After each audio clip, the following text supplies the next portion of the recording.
Hello दोस्तों, स्वागत है आप सभी का इस प्लेटफॉर्म अनलिमिटेड एजुकेशन पे। मेरा नाम है Abhijeet Kumar, owner of this platform. और आज से स्टार्ट हो रहा है आपका बेसिक साइंस एंड इंजीनियरिंग का complete course. Previous year paper analysis 2019 और 2025 का आपका पैरेलल वे में चल रहा है। चैप्टर नंबर 6 तक आ चुका है। सेम वे में आपका चैप्टर नंबर 15 तक आएगा। प्रीवियस ईयर पेपर एनालिसिस में हम लोग उतना ही डिस्कशन करते हैं जितना आपका एग्जाम में आया हुआ है, लेकिन आपको एग्जाम देना है तो सिर्फ पीवाईक्यू डिस्कशन से काम नहीं चलेगा। आपको पूरा का पूरा कोर्स कंटेंट काफी अच्छे से करना है। मैंने आपको पिछले क्लास में अच्छे से समझाया हुआ था कि chapter wise theory plus MCQs आपका मैं कवर करूंगा। आज है आपका क्लास 1, क्लास 2, क्लास 3, क्लास 4, ये आपका चैप्टर वाइज आएगा। जैसे आपका चैप्टर नंबर 1 है यूनिट्स एंड मेजरमेंट, और इसका ये क्लास 1 है। आज के क्लास में हम लोग काफ़ी चीज़ देखेंगे। इसके जस्ट बाद आपका क्लास 2 आएगा, उसमें हम लोग इसका पूरा का पूरा थ्योरिटिकल पोर्शन ख़त्म कर देंगे। और उसके जस्ट बाद आपका क्लास 3 आएगा, उसमें हम लोग इस चैप्टर का जितना भी क्वेश्चंस मैंने आपको इस बुक में दिया हुआ है वो खत्म करेंगे। ध्यान से समझना मैं क्या बता रहा हूँ। मेरा टारगेट है इस बुक का कंप्लीट कंटेंट खत्म करना, अच्छे से इस बुक का हर एक क्वेश्चंस अच्छे से करवाना। ये चैप्टर 1 यूनिट्स एंड मेजरमेंट पूरी तरह से आपका यूट्यूब पे आएगा। मैंने पिछले क्लास में आपको बताया हुआ है। जितने भी बच्चे साउथ इंडिया से बिलोंग करते हो या इंडिया में किसी भी ऐसे स्टेट से बिलोंग करते हो जो हिंदी में कंफर्टेबल नहीं हो, इंग्लिश कंटेंट में कंफर्टेबल हो, आप सभी को, जितने भी बच्चे इंजीनियरिंग बैकग्राउंड से हो, जितने वैसे बच्चे हो जिसे इंग्लिश कंटेंट समझ में आता है, समझाता तो मैं हिंदी में ही हूँ, लेकिन इंग्लिश कंटेंट अगर आपको समझ में आता है तो आपको ये प्लेटफॉर्म सीरियसली फॉलो करना है ना। इसीलिए मैं इस चैप्टर को पूरी तरह से YouTube पे फ्री में करने जा रहा हूँ। मेरा टारगेट इतना ही है कि आप लोग कोर्स बाय करने से पहले chapter units and measurement complete अच्छे से देखो। अगर समझ में आता है तो आप अनलिमिटेड एजुकेशन के साथ फॉलो करोगे, अपना प्रिपरेशन करोगे। अगर समझ में नहीं आता है तो उस टीचर को फॉलो करना है जिस टीचर का आपको समझ में आता है। ये सेक्शन काफ़ी इम्पोर्टेंट है। एक एक पॉइंट आज के क्लास का अच्छे से सुनना। दुनिया भर के ऐसे बच्चे हैं जो अनलिमिटेड एजुकेशन पे आने के बाद साइको टेस्ट पास किए, लेकिन उनका फाइनल मेरिट में जगह नहीं बन पाया क्योंकि उनका CBT 2 में बेसिक साइंस एंड इंजीनियरिंग में नंबर अच्छा नहीं था। क्योंकि आप सभी को पता है कि मेरिट आपका यहाँ से बनेगा तो इस सेक्शन में आपको काफ़ी अच्छा करना पड़ेगा। और 50 नंबर का आपका पेपर होगा। आज के क्लास में एक एक करके सारा बात करेंगे। इंडिया के जितने भी बच्चे हो, if you are comfortable in English content, आप सभी को ये ग्रुप ज्वाइन करके रखना है। जितने भी ऐसे बच्चे हो जिसको हिंदी समझ में आता है, आपको ये ग्रुप ज्वाइन करके रखना है। साइको टेस्ट में आप लोग अभी से ज्वाइन करके रखो। अगर आप कॉन्फिडेंट हो कि आप CBT 2 पास कर जाओगे और साइको में आपका कॉल आ जाएगा, तो मेरा सजेशन यही है कि अभी से ज्वाइन करके रखो, क्योंकि हो सकता है आप लोगों को साइको टेस्ट के बारे में ज़्यादा आइडिया नहीं है। जब आप CBT 2 एग्ज़ाम दोगे ना, तो अभी आप पूरे इंडिया में जिस भी टीचर को फॉलो कर रहे हो वो आपको साइको टेस्ट में नहीं दिखेंगे। इसको अच्छे से लिख लेना। जिस भी टीचर को आप फॉलो करें वो आपको साइको टेस्ट में नहीं दिखेंगे। साइको टेस्ट में आपको सिर्फ अनलिमिटेड एजुकेशन और एक दो और प्लेटफॉर्म दिखेगा साइको टेस्ट के टाइम पे।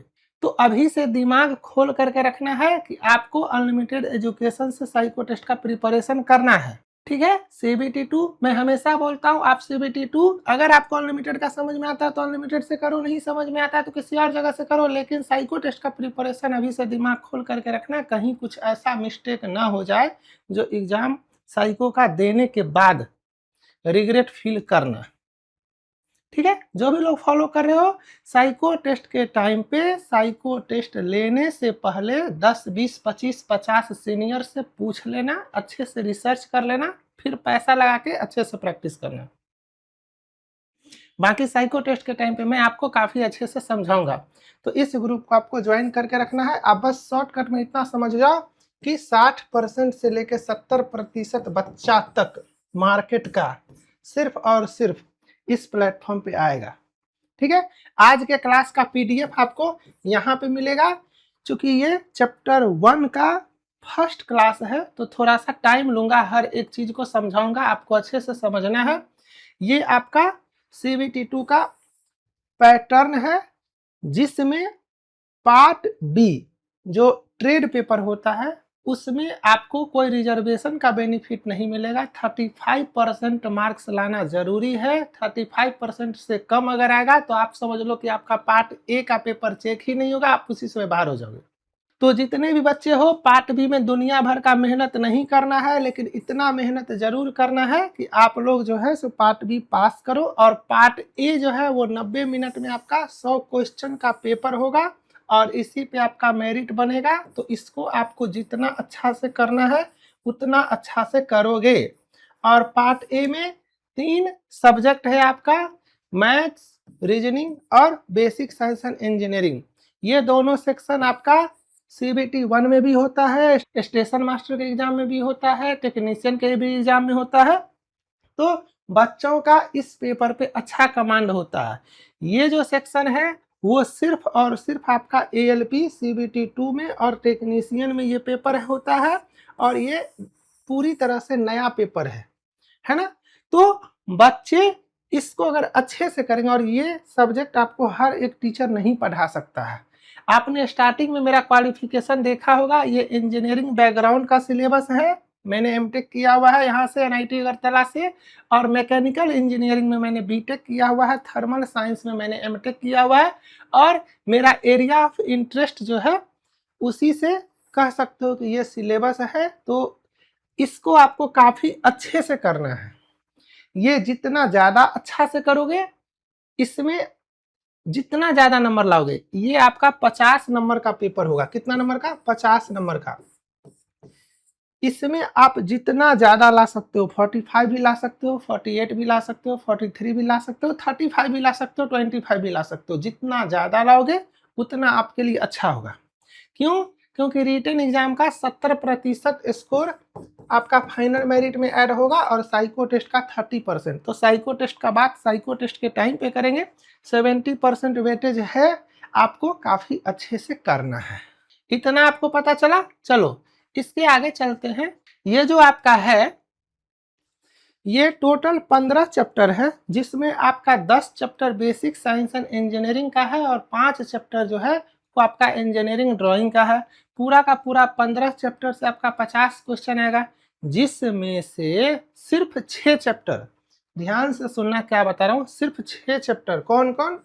एक चैप्टर है आपका यूनिट्स मेजरमेंट, दूसरा chapter mass weight and density, तीसरा chapter work power and energy, चौथा स्पीड एंड वेलोसिटी, पांचवा हीट एंड टेम्परेचर, और छठा बेसिक इलेक्ट्रिसिटी। ये 6 चैप्टर जो है, इस 6 चैप्टर से आपका कम से कम 35 क्वेश्चन आएगा, अप्रॉक्स 32, 34, 35, 36। तो इस 6 चैप्टर को काफ़ी अच्छे से करना है।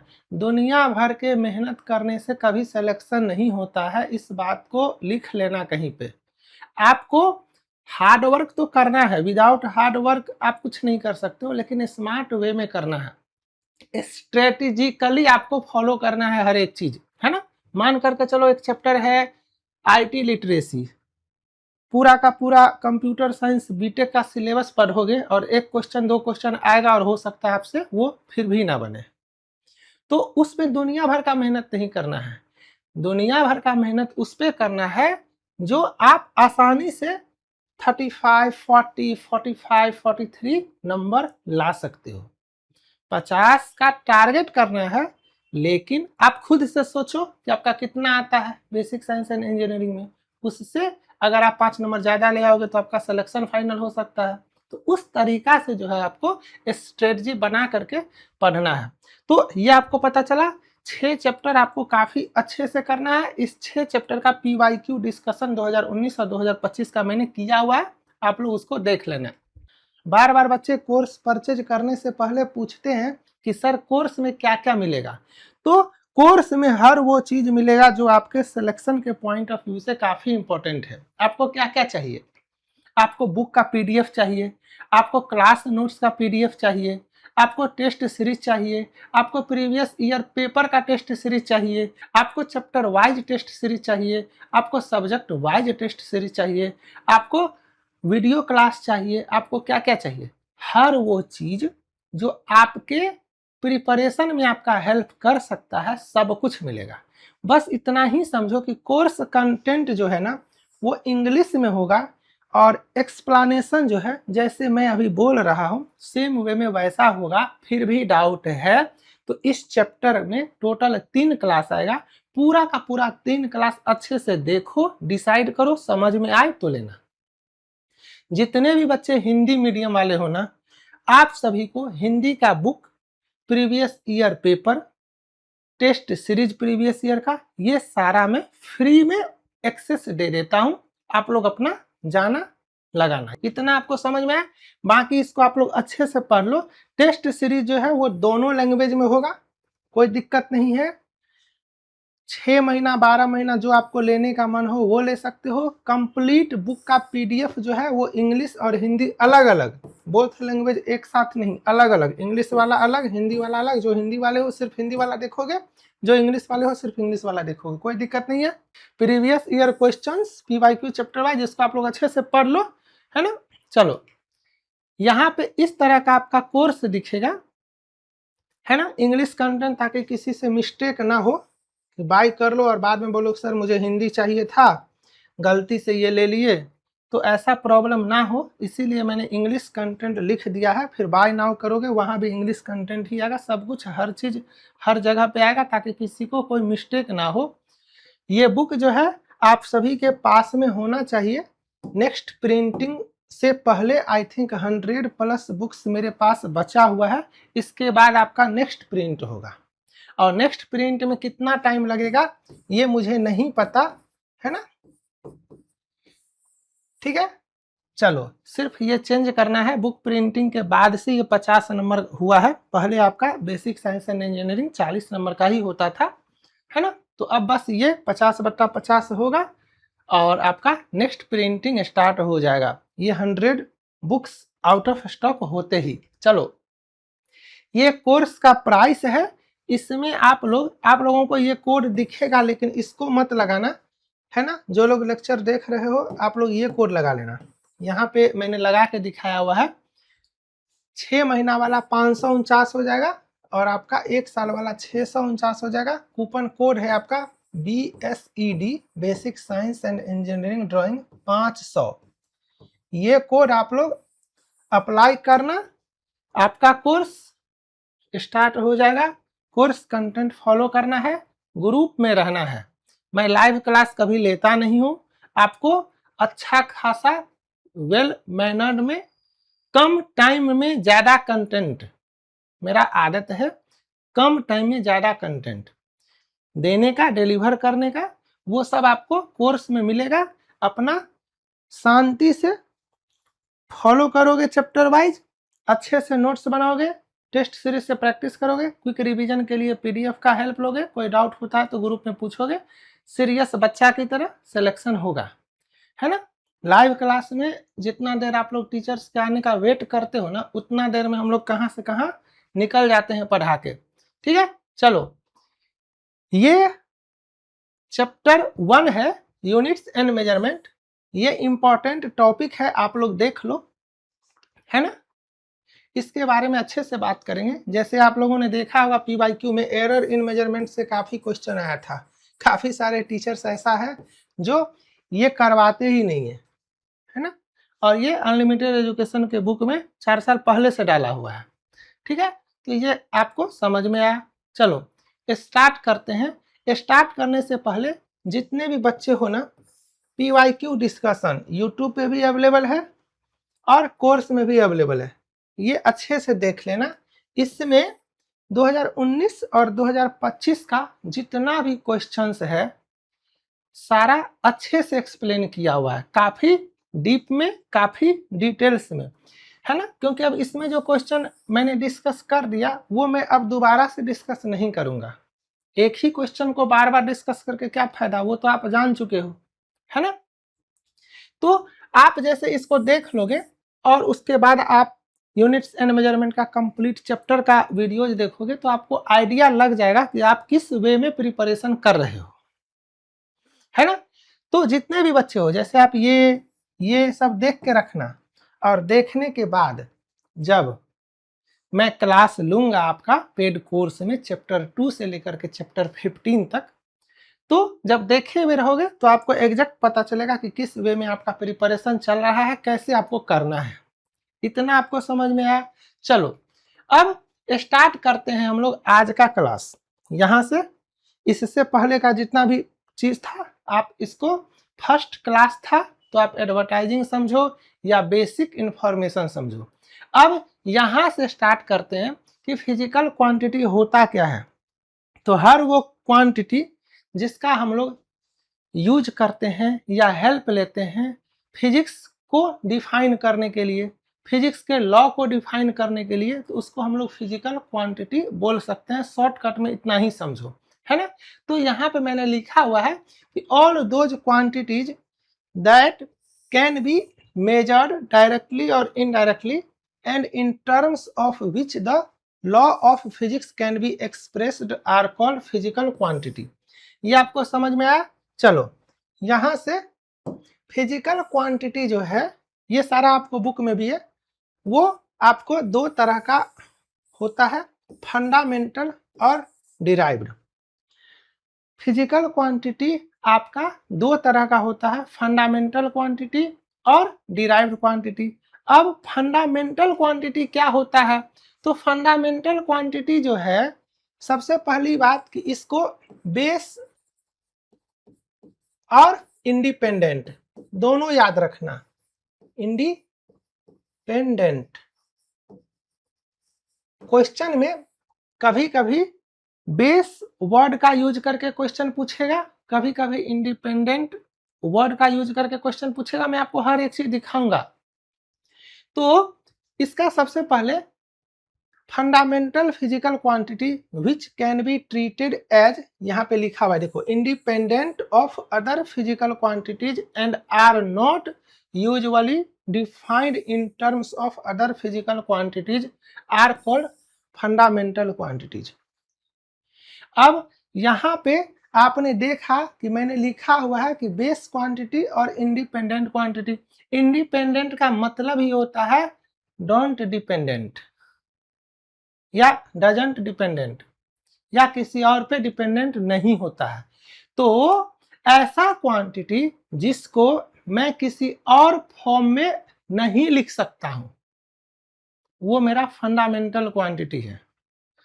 और ऐसा क्वांटिटी जिसको लिखने के लिए मुझे फंडामेंटल क्वांटिटी का हेल्प लेना पड़ जाए उसको हम लोग डिराइव्ड क्वांटिटी बोलते हैं।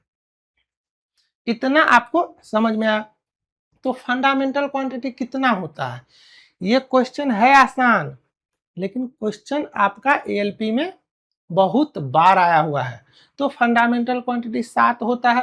तो आपको ये याद होगा कि 7 फंडामेंटल क्वांटिटी होता है, इसको याद रखना।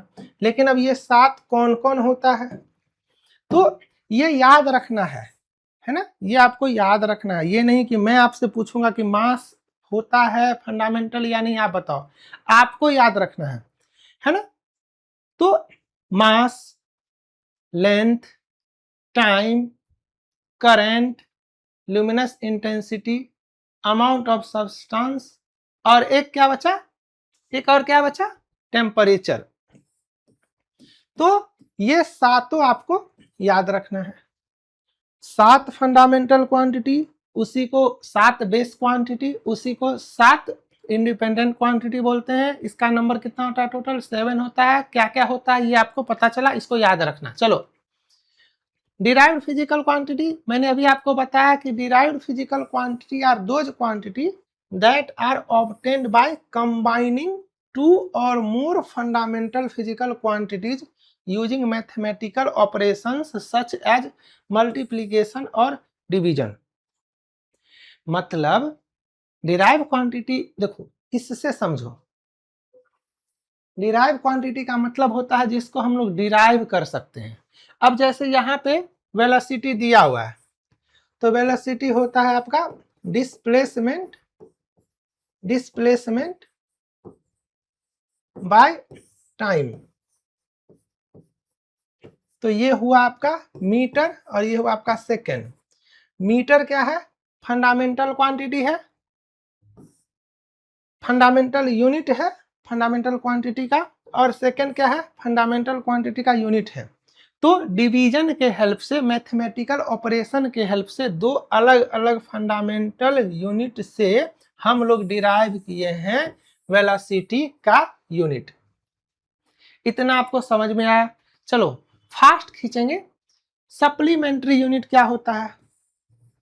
तो फंडामेंटल यूनिट के अलावा कुछ यूनिट ऐसा भी होता है जिसका यूज हम लोग करते हैं डिराइव यूनिट में।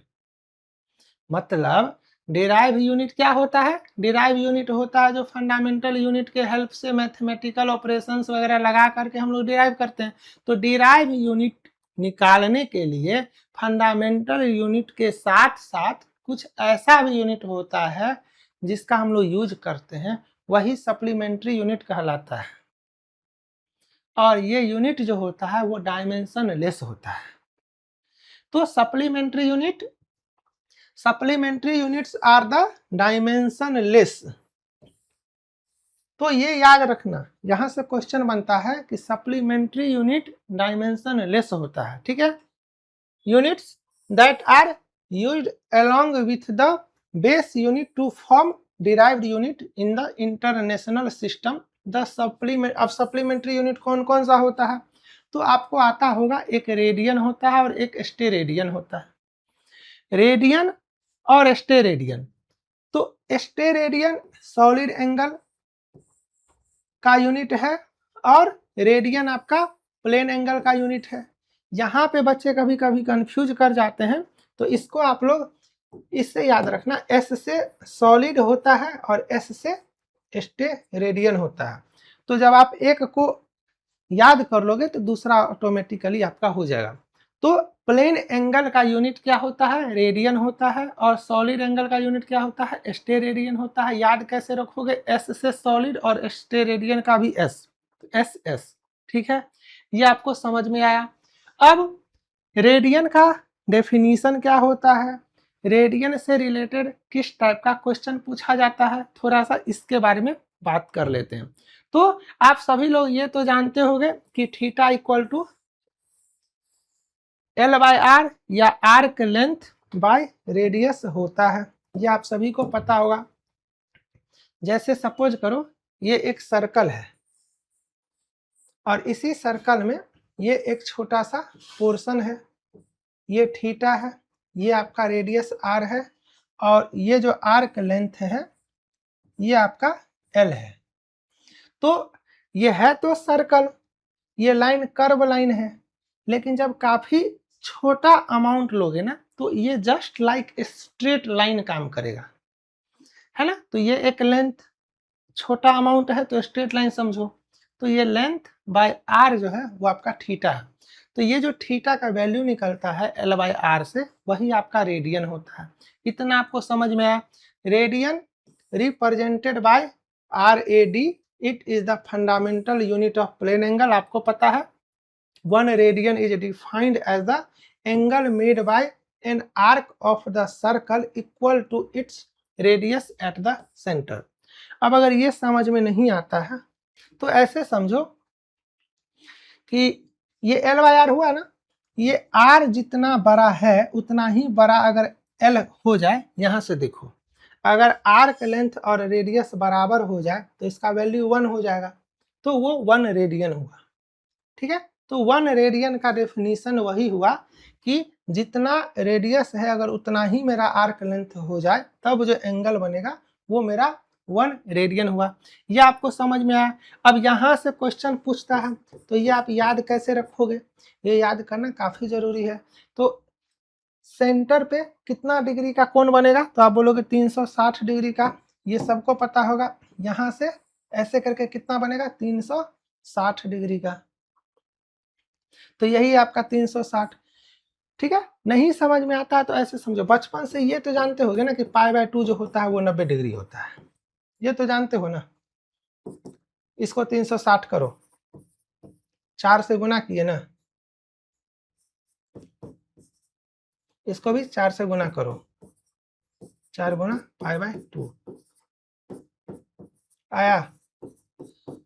तो कभी कभी क्या होता है, अगर आपको याद नहीं है, कंफ्यूजन होता है, तो आप इस तरीका से निकाल सकते हो। आप लोगों को पता होगा कि पाई में 180 होता है, π/2 में 90 होता है, तो वैसे भी तो 2 पाई रेडियन 360 डिग्री होता है। यहाँ से क्वेश्चन बनता है तो इसको याद रखना है ना, यहाँ से डायरेक्ट क्वेश्चन बनता है तो इसको याद रखना। अब जो है सो हम लोग स्टेरेडियन का देख लेते हैं। स्टेरेडियन क्या है तो आपको पता चल चुका होगा कि steradian represented by SR, it is the fundamental unit of a solid angle. इसको भी थोड़ा सा समझो, ये 1 स्टेरेडियन है। तो जैसे ये आपका रेडियस हुआ, तो इस रेडियस का अगर मैं मान लेता हूं कि एक स्क्वायर बनाते हैं, इस रेडियस का जितना लेंथ होगा उससे एक स्क्वायर बनाते हैं। जैसे कि ये सपोज करो एक स्क्वायर है, ये भी आर है, ये भी आर है, ये भी आर है, ये भी आर है, तो इस स्क्वायर का एरिया कितना होगा बताओ, एरिया ऑफ स्क्वायर, तो आप बोलोगे आर स्क्वायर। तो स्टेरेडियन चूंकि ये सॉलिड, देखो ऐसे समझो, रेडियन जो होता है और स्टेरेडियन, स्टेरेडियन तो ये 2 डायमेंशनल फिगर के लिए, ये 3 डायमेंशनल फिगर के लिए। जैसे मान लो ये सर्कल है और ये स्फीयर है, ऐसे समझ सकते हो, बोलोगे ठीक है। तो जिस तरह से सर्कल में आपने देखा कि ये R के बराबर अगर ये L हो जाए तो मेरा 1 रेडियन हुआ, उसी तरह से स्टेरेडियन में बोला जाता है कि R के बराबर स्क्वायर करो, तो ये R साइड मान के, साइड लेंथ मान के एक स्क्वायर बनाए, और ये स्क्वायर का जो एरिया होगा उतना एरिया, ये पोर्शन हम निकाल लिए।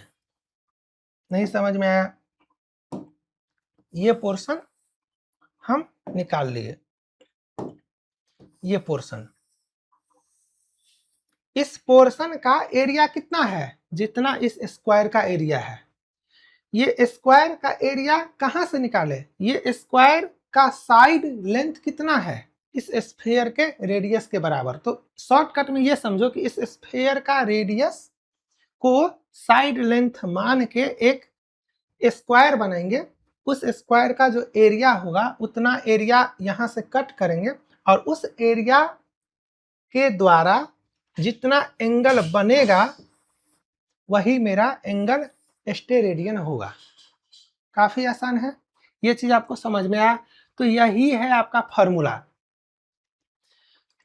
1 steradian is defined as the angle subtended at the center of a sphere of a unit radius by a surface having the area equal to the square having side length equal to the radius of the।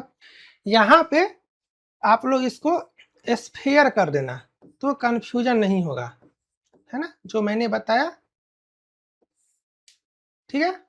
अब जैसे आपने देखा था कि यहाँ पे आपका 2 pi equal to 360 हुआ, उसी तरह से कि the solid angle of a sphere at its centre is 4 पाई, है ना, स्टे रेडियन।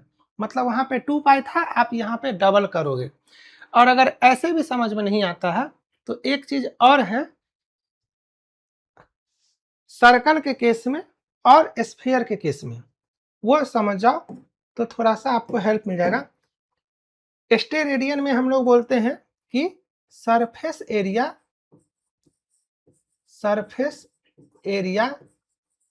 किसका, ऑफ स्फीयर बट्टे रेडियस का स्क्वायर।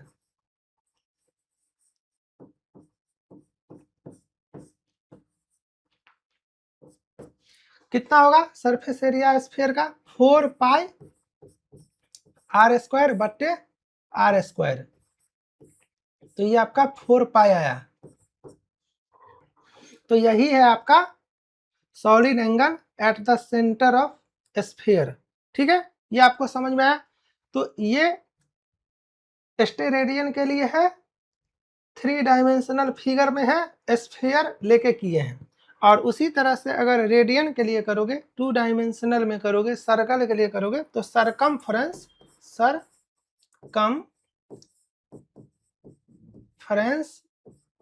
बट्टे रेडियस। यहाँ पे मैं पूरा लिख देता हूं, ये हुआ आपका 2 पाई आर बट्टे आर, तो ये आपका 2 पाई। तो सिंपल सा क्वेश्चन बना कि सर्कल में सेंटर पे प्लेन एंगल 2 पाई, स्फीयर में सेंटर पे सॉलिड एंगल 4 पाई।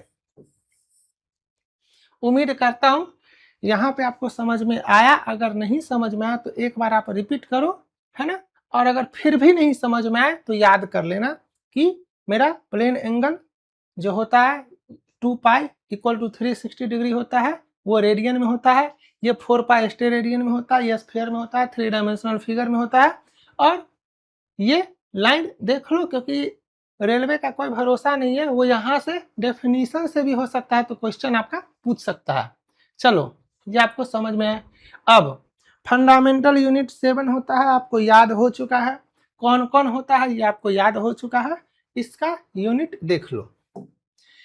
यूनिट थोड़ा सा इंपॉर्टेंट इसीलिए हो जाता है कि जैसे मोल है, तो यहाँ पे यूनिट में हम लोग स्मॉल MOL लिखते हैं, ई गायब हो जाता है। ठीक है, तो याद रखना, मास का केजी, लेंथ का मीटर, टाइम का सेकंड, करंट का एम्पियर, टेम्परेचर का केल्विन, सेल्सियस नहीं, काफी बच्चे सेल्सियस करते हैं, तो यहाँ पे ध्यान देना, टेम्परेचर का केल्विन, ल्यूमिनस इंटेंसिटी का कैंडेला, अमाउंट ऑफ सब्सटेंस का मोल। और आपको इसको लिखते कैसे हैं, small kg, small metre, small s, capital A. ये नहीं कि स्मॉल ए, जैसे यहाँ पे स्मॉल एस है तो यहाँ पे ये कर दिए, गलत हो जाएगा। केल्विन, कैपिटल के, कैंडेला CD, स्मॉल यहाँ देखो, और मोल का MOL। तो ये आप लिखना अच्छे से सीखो। ठीक है, जब भी लिखोगे तो इस तरह से लिखोगे। बाकी प्रॉब्लम वगैरह में कभी कभी वो लोग जैसे सेकंड को SEC भी लिखते हैं, तो इससे कंफ्यूज नहीं करना है, लेकिन आपको एक प्रॉपर वे में प्रिपरेशन करना है, तो इतना आपको पता होना चाहिए। तो आपको सारा का सिंबल याद रखना है, SI यूनिट याद रखना है, फंडामेंटल क्वांटिटी याद रखना है। ये सप्लीमेंट्री यूनिट मैंने बता दिया कि प्लेन एंगल रेडियन में मेजर करते हैं, सॉलिड एंगल स्टे रेडियन में मेजर करते हैं। ये आपका सिंबल है, सिंबल भी पता होना चाहिए कि कैसे लिखते हैं। ठीक है, अब जो है वो आपका system of units and unit conversion है ना। तो इसको आप शॉर्टकट में ऐसे याद रखना, FPS system, CGS system, MKS system और SI सिस्टम होता है। तो सबसे पहले SI सिस्टम का कभी कभी फुल फॉर्म आ जाता है, तो आप ऐसे याद रख सकते हो inter national system of unit. यहां से क्वेश्चन आता है, इसीलिए बाकी आप फुट, पाउंड, सेकेंड, सीजीएस में सेंटीमीटर, ग्राम, सेकेंड,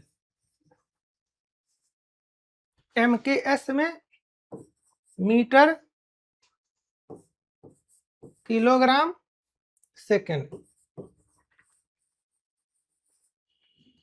ये आपका लेंथ है, ये तो आप समझ सकते हो कि ये लेंथ है, ये आपका वेट है, और ये आपका टाइम है। तो एक तो आपको फुल फॉर्म पता चला, और दूसरा एक क्वेश्चन आता है कि किसका यूनिट या कौन सा यूनिट इस तीनों में सेम होता है। तो आप बोलोगे सेकेंड, मतलब टाइम का, है ना। यहाँ पे ये आपका लेंथ का है, ये आपका मास हुआ, और ये आपका टाइम हुआ। तो क्वेश्चन पूछा जाता है कि किसका यूनिट या किस फंडामेंटल क्वांटिटी का यूनिट इस तीनों सिस्टम में सेम होता है। तो आप बोलोगे टाइम का। ठीक है, ऐसा सिस्टम आपको पता चला कि इंटरनेशनल सिस्टम ऑफ यूनिट होता है, जो भी हम लोग याद करते हैं, जैसे कि फोर्स का न्यूटन, प्रेशर का पास्कल, बाद में उसको ब्रेक करना होता है तो इस फॉर्म में हम लोग करते हैं। तो ये कुछ सिस्टम है जिसमें हम लोग यूनिट को लिखते हैं। ठीक है, इतना पता चला। चलो अब यूनिट प्रीफिक्सेस, यहाँ पे क्वेश्चन आता है ना। क्वेश्चन आता है जैसे कि अगर कोई यूनिट है या उसका अमाउंट बोलो या उसका मेजरमेंट बोलो काफ़ी हाई है या काफ़ी लो है, तो उसको हम लोग स्टैंडर्ड फॉर्म में लिखते हैं। When the magnitude of the physical quantities is very large और very small, it is convenient to express them in the multiples or sub multiples of the SI unit।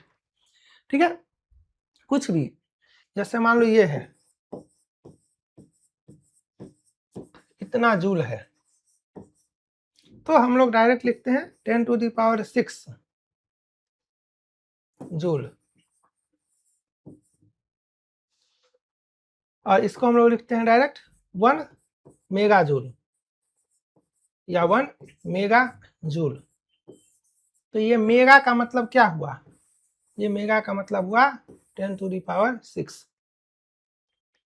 तो ये पता होना चाहिए, क्वेश्चन यहां से भी आता है ना। अब इसको याद कैसे करोगे, क्योंकि काफी है, और कहां तक याद करोगे, तो -24 तक आपको याद करना है। कहां तक याद करना है, -24 तक आपको याद करना है।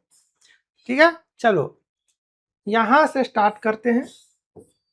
ये 3 और ये 3 आप लोग याद कर लेना, बचपन से याद करते आए हो, आप लोगों को पता होगा कि किलो का मतलब 1000 होता है, पता होगा।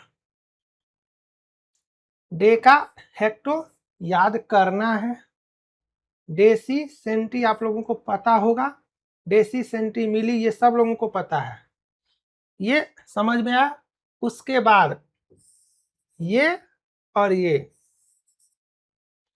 मेगा और माइक्रो, ये आप सबको पता है कि माइक्रो छोटा होता है, मेगा बड़ा होता है। अभी मैंने आपको यहाँ पे सिखाया कि मेगा 10⁶ सब लोगों को पता है, और माइक्रो 10⁻⁻6। तो माइक्रो 10⁻⁻6 और मेगा 10⁻⁶। ये आप सबको याद होना चाहिए। इसके बाद नीचे जाना है, इसके बाद ऊपर जाना है, सारा 3 का गैप होगा।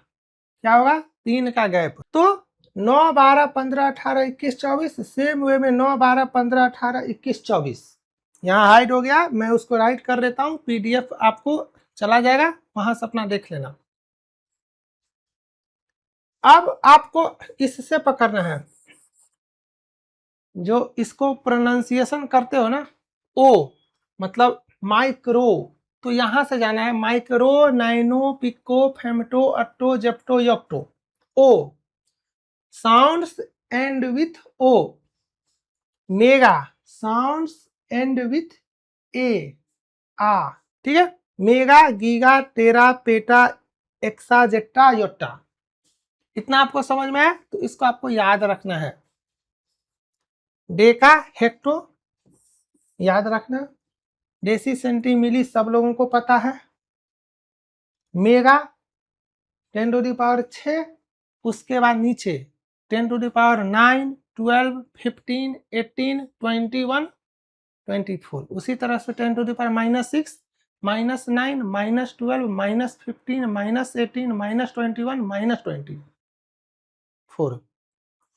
और साउंड्स जैसे था आपका माइक्रो था तो ओ, तो सारा ओ, माइक्रो, नाइनो, पिको, फेमटो, अट्टो, जप्टो, यक्टो। उसी तरह से इधर mega, giga, tera, peta, exa, जेट्टा, ओट्टा, आ। ठीक है, ओ ऐसे करके, तो कंफ्यूजन नहीं होगा। और इसके अलावा जैसे ये फेमटो है, फर्मी, गीगा है, तो ये सब आप लोगों को आता होगा। अब यहाँ पे ये क्वेश्चन आया हुआ है, तो इसीलिए मैं इतना टाइम दे करके आपको बता रहा हूँ, क्योंकि हर एक चीज जानना जरूरी है। सपोज करो यहाँ से क्वेश्चन आ जाता और अगर आप छोड़ के आते हो तो कितना बुरा लगेगा। आसान नहीं छूटना चाहिए, है ना। चलो अब यहां से स्टार्ट करते हैं। हर एक लाइन मैंने यहाँ पे लिखा हुआ है कि point to be remembered, most important. जैसा यहाँ पे है वैसा ही इस बुक में मैंने आपको लिखा हुआ है ना। हो सकता है आपको दिख रहा होगा सेम चीज, है ना। कुछ कारण है जो मैंने इस तरह से लिखा हुआ है। हर एक पॉइंट से क्वेश्चन बनता है, हर एक पॉइंट से, तो इसको आपको याद रखना है। तो जैसे ये मास है, तो मास के बारे में सारा कुछ लिखा हुआ है कि 1 मेट्रिक टन आपका 10 क्विंटल होता है। काफी लोगों को पता होगा कि 1 क्विंटल में 100 kg होता है और 10 क्विंटल का मेरा 1 टन होता है। तो 1 मेट्रिक टन जो होता है वो 10 क्विंटल हुआ, और 1 क्विंटल 100 किलो हुआ, तो आपका 1000 किलो। याद रखोगे। 1 पाउंड और 1 औंस, कंफ्यूज नहीं करना। 1 पाउंड में आपका 453 453.6 ग्राम होता है, और 1 औंस में आपका 28.35 ग्राम होता है। पाउंड बड़ा है, औंस छोटा है। कैरेट जो होता है वो 200 मिलीग्राम को 1 कैरेट बोलते हैं। और AMU का फुल फॉर्म भी आपको याद रखना है, एटॉमिक मास यूनिट। ज़्यादा डिटेल्स में नहीं जाना है, हम लोगों का चैप्टर का नाम है यूनिट्स एंड मेजरमेंट, तो उसी के रिगार्डिंग हम लोग बात कर रहे हैं। 1 AMU जो होता है वो 1.66 इंटू 10⁻⁻27 kg होता है। अगर आपको मास प्रोटॉन का याद होगा तो आप वहां से समझ सकते हो। तो एक एटॉमिक मास यूनिट जो होता है वो आपका 1.66 इंटू 10⁻⁻27 kg होता है ना। ये क्वेश्चन डायरेक्ट एग्जाम में आता है, इसको आपको याद रखना है। 1 कैरेट में 200 मिलीग्राम होता है। पाउंड और औंस का वैल्यू याद रखना है कि पाउंड में 453.6 ग्राम होता है और औंस में 28.35 ग्राम होता है। यहाँ से क्वेश्चन डायरेक्ट बनता है, तो ये 2 आपको याद रखना है। बाकी ये सारा आसान है, आप सभी को पहले से पता होगा। चलो मास हो गया, अब आपको लेंथ के बारे में बात करते हैं। 1 सेंटीमीटर में 10 mm होता है, पता है। 1 मीटर में 100 सेंटीमीटर होता है, सबको पता है। 1 इंच में 2.54 सेंटीमीटर होता है, याद रखना। 1 फुट में 12 इंच होता है, आपको पता होना चाहिए। और 12 इंच और 1 इंच में 2.54 सेंटीमीटर, और इसको गुना करोगे तो 30.48 आपका आ जाएगा। तो आपको इसको याद नहीं करना है, आप 1 फुट में 12 इंच याद करोगे बस। 1 फुट में 12 इंच और 1 इंच में 2.54 सेंटीमीटर, और वहां से आप निकालोगे। याद है तो अच्छी बात है, नहीं याद है तो डायरेक्ट निकालोगे। 1 मीटर में 100 सेंटीमीटर होता है, इसको याद नहीं करना है। आप इसको जो है वो निकाल के करोगे। कैसे? तो 100 बट्टा 2.54 अपने आप आपका समथिंग आएगा। ऑप्शन में देख करके आप आंसर करोगे। सब कुछ याद नहीं करना है, माइंड पे लोड आता है। तो जो चीज निकाल सकते हैं उसको निकाल लेंगे, है ना। जो चीज इजी टू रिमेम्बर है उसको याद करेंगे। भारी याद करके क्या करोगे? अगर वो आसानी से याद हो जाता है तो 1 मीटर में 100 सेंटीमीटर होता है ये मुझे पता है, और 1 इंच में 2.54 सेंटीमीटर होता है ये मुझे पता है। तो अगर एग्जाम में पूछेगा, एक तो पूछेगा नहीं, अगर पूछेगा तो हम निकाल देंगे, हम याद करके फालतू का अपने माइंड पे लोड नहीं देंगे, ठीक है। उसी तरह से 1 फुट में 30.48 सेंटीमीटर याद नहीं करना है, बस इतना याद रखना है कि 12 इंच होता है, और 1 इंच में 2.54 सेंटीमीटर होता है, ये आपको याद रखना है।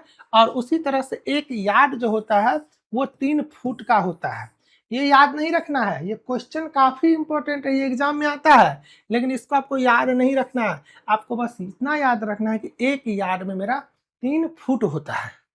अब वो कुछ पूछे, वो इंच में पूछे, वो मीटर में पूछे, वो सेंटीमीटर में पूछे, आप सारा निकालोगे। 1 यार्ड में 3 फुट होता है, और आपको पता है कि 1 फुट में मेरा 30.48 सेंटीमीटर होता है, और अगर मीटर में पूछेगा तो निकाल लेना, क्या दिक्कत है ना। अब यार्ड 3 फीट, तो 3 फीट करोगे आप, इसको 3 फीट करोगे, 1 फीट में आया तो 3 गुना 30.48, 3 अट्ठे 24, 2 3 चौका 12 13 14, 1 3 तिया 9, ये आपका आया इतना सेंटीमीटर।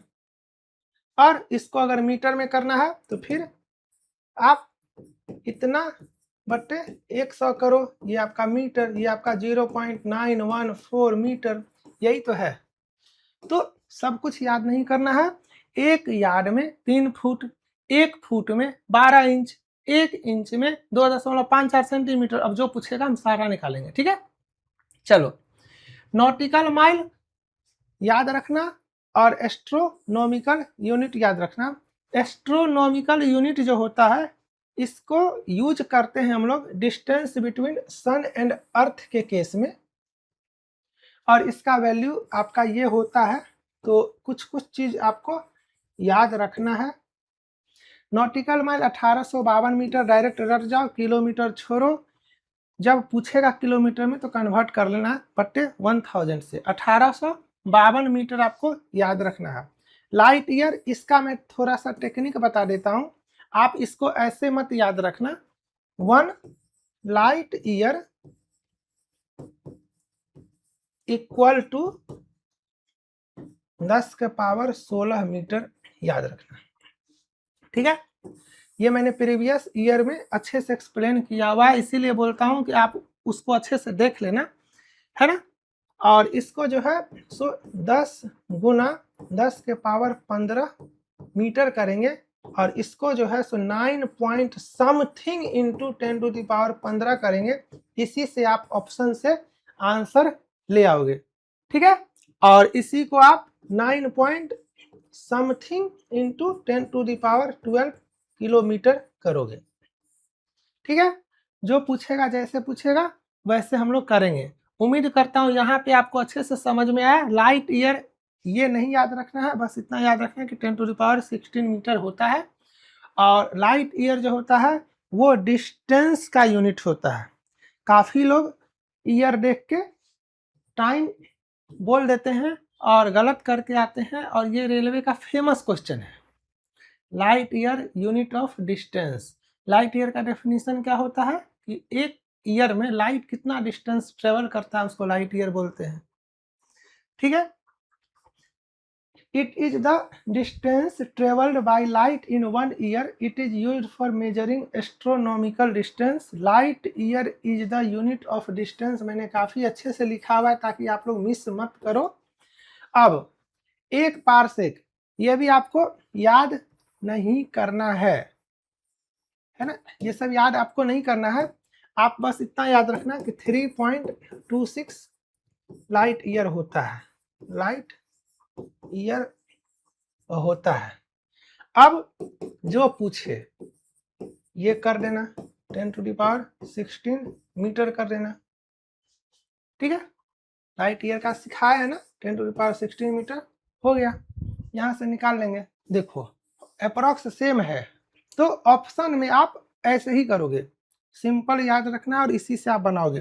फर्मी, अब ये 10⁻−15 मीटर होता है, और अगर नहीं पता है तो यहाँ पे आपको मैंने 10⁻−15 का दिखाया हुआ फेम2 है ना, तो यहाँ से भी आप पकड़ सकते हो।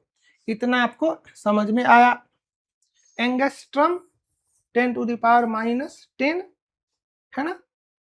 फर्मी का यूज होता है न्यूक्लियर डिस्टेंस वगैरह को मेजर करने के लिए, और एंगस्ट्रम का यूज होता है आपका लाइट का वेवलेंथ को मेजर करने के लिए। काफी फेमस क्वेश्चन है। एंगस्ट्रम में 10⁻10 मीटर होता है और फर्मी में 10⁻−15 मीटर होता है। ये सारा आपको अच्छे से याद रखना काफी जरूरी है ना। यही रीजन है कि मैंने बोल्ड कर करके, ये कलरफुल कर करके आपको बताया हुआ कि इतना चीज आपको पता होना चाहिए। अब टाइम के बारे में देखो, टाइम का सिंपल है, सभी को पता होगा कि 1 मिनट में 60 सेकंड, 1 घंटा में 3600 सेकंड, 1 दिन में इतना, 1 ईयर में, इसको याद रखना। इसीलिए लीप ईयर में 366 दिन होता है, और फरवरी जो होता है आपका लीप ईयर का, उसमें 29 डेज होता है, क्योंकि रियल में एक साल में 365 दिन नहीं होता है, 365.25 दिन होता है, और 4 साल में ये आपका कन्वर्ट होकर 1 दिन एक्स्ट्रा हो जाता है, तो लीप ईयर में 366 डेज होता है। आप लोग बोलोगे सर इतना सिंपल क्यों बता रहे हो, आपको नहीं पता है क्वेश्चन कहाँ से आ जाए, तो कुछ छोड़ के बताएंगे तो वो इनकम्प्लीट होगा। अब हम लोग इसके आगे देखते हैं। ये आप सभी को पता होगा कि लेंथ का यूनिट मीटर होता है, एरिया का मीटर स्क्वायर होता है, वॉल्यूम का मीटर क्यूब होता है। यहां से क्वेश्चन डायरेक्ट पूछते हैं, तो 1 हेक्टेयर में 10,000 मीटर स्क्वायर होता है। 1 हेक्टेयर जमीन जो होता है, लैंड जो होता है, उसमें 10,000 मीटर स्क्वायर होता है। इसको याद रखना। ये कन्वर्जन है, कन्वर्जन आप सभी को पता होना चाहिए कि कैसे कन्वर्ट करते हैं। यहाँ से क्वेश्चन काफ़ी पूछता है, और चैप्टर 1 से लेकर के चैप्टर 10 तक पता नहीं कितना आपको इसका हेल्प मिलेगा, है ना। तो जैसे 1 सेंटीमीटर, इसको लिखते कैसे हैं पहले ये समझो। जैसे 1 सेंटीमीटर स्क्वायर हुआ, तो उसको 1 सेंटीमीटर गुना 1 सेंटीमीटर, 1 सेंटीमीटर इंटू 1 सेंटीमीटर करोगे। अब आपको पता होना चाहिए कि 1 सेंटीमीटर में मेरा 10 mm होता है ना, तो 10 mm इंटू 10 mm, तो 100 mm स्क्वायर, ये हो गया आपका 10 square mm square. Same way में 1 मीटर स्क्वायर, तो 1 मीटर गुना 1 मीटर, 100 सेंटीमीटर गुना 100 सेंटीमीटर, 10,000 सेंटीमीटर स्क्वायर, 10,000 गुना 1 सेंटीमीटर स्क्वायर, 10,000 गुना 1 सेंटीमीटर के जगह पे, 1 सेंटीमीटर स्क्वायर के जगह पे 10 के पावर 2 mm स्क्वायर, फिर यहाँ से 10 के पावर 6 mm स्क्वायर। तो ये आपको पता होना चाहिए ये कन्वर्ट कैसे करते हैं। अब अगर आपको पता है कि 1 सेंटीमीटर में मेरा 10 mm होता है, तो आप डायरेक्ट अगर इसका पूछ दे,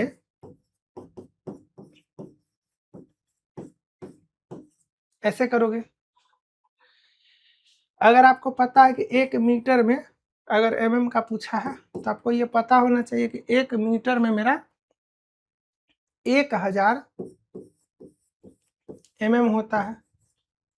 तो 1 मीटर अगर स्क्वायर पूछे तो 1000 mm का स्क्वायर करेंगे, और जब ये करोगे तो ये आपका अपने आप 10 का पावर 6 mm स्क्वायर आ जाएगा।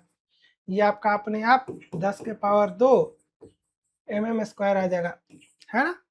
ये चीज। तो ये कन्वर्जन कैसे करते हैं ये आपको पता चला। ये एक डायग्राम है, 1 सेंटीमीटर में 10 mm होता है, 1 मीटर में 100 सेंटीमीटर होता है, 1 मीटर में 100 सेंटीमीटर और 1000 mm होता है। ये है, सिंपल ही है कि लार्ज वैल्यू से अगर स्मॉल वैल्यू में जाना होता है तो मल्टीप्लाई करते हैं, ये मल्टीप्लिकेशन फैक्टर ये जो है आपका, और अगर स्मॉलर वैल्यू से लार्ज वैल्यू की तरफ जाते हैं तो हम लोग डिवाइड करते हैं, बस इतना ही है। जैसे 1 मीटर में 100 सेंटीमीटर, तो ये लार्ज है और ये स्मॉल है, ये लार्ज है और ये स्मॉल है, तो हम लोग मल्टीप्लाई किए हुए हैं 100 से। लेकिन अगर 1 सेंटीमीटर का बात किया जाए तो आप बोलोगे ऐसे, स्मॉल से लार्ज में गए तो हम लोग डिवाइड किए, तो यही चीज है। ठीक है, उम्मीद करता हूँ ये सब आपको आता होगा।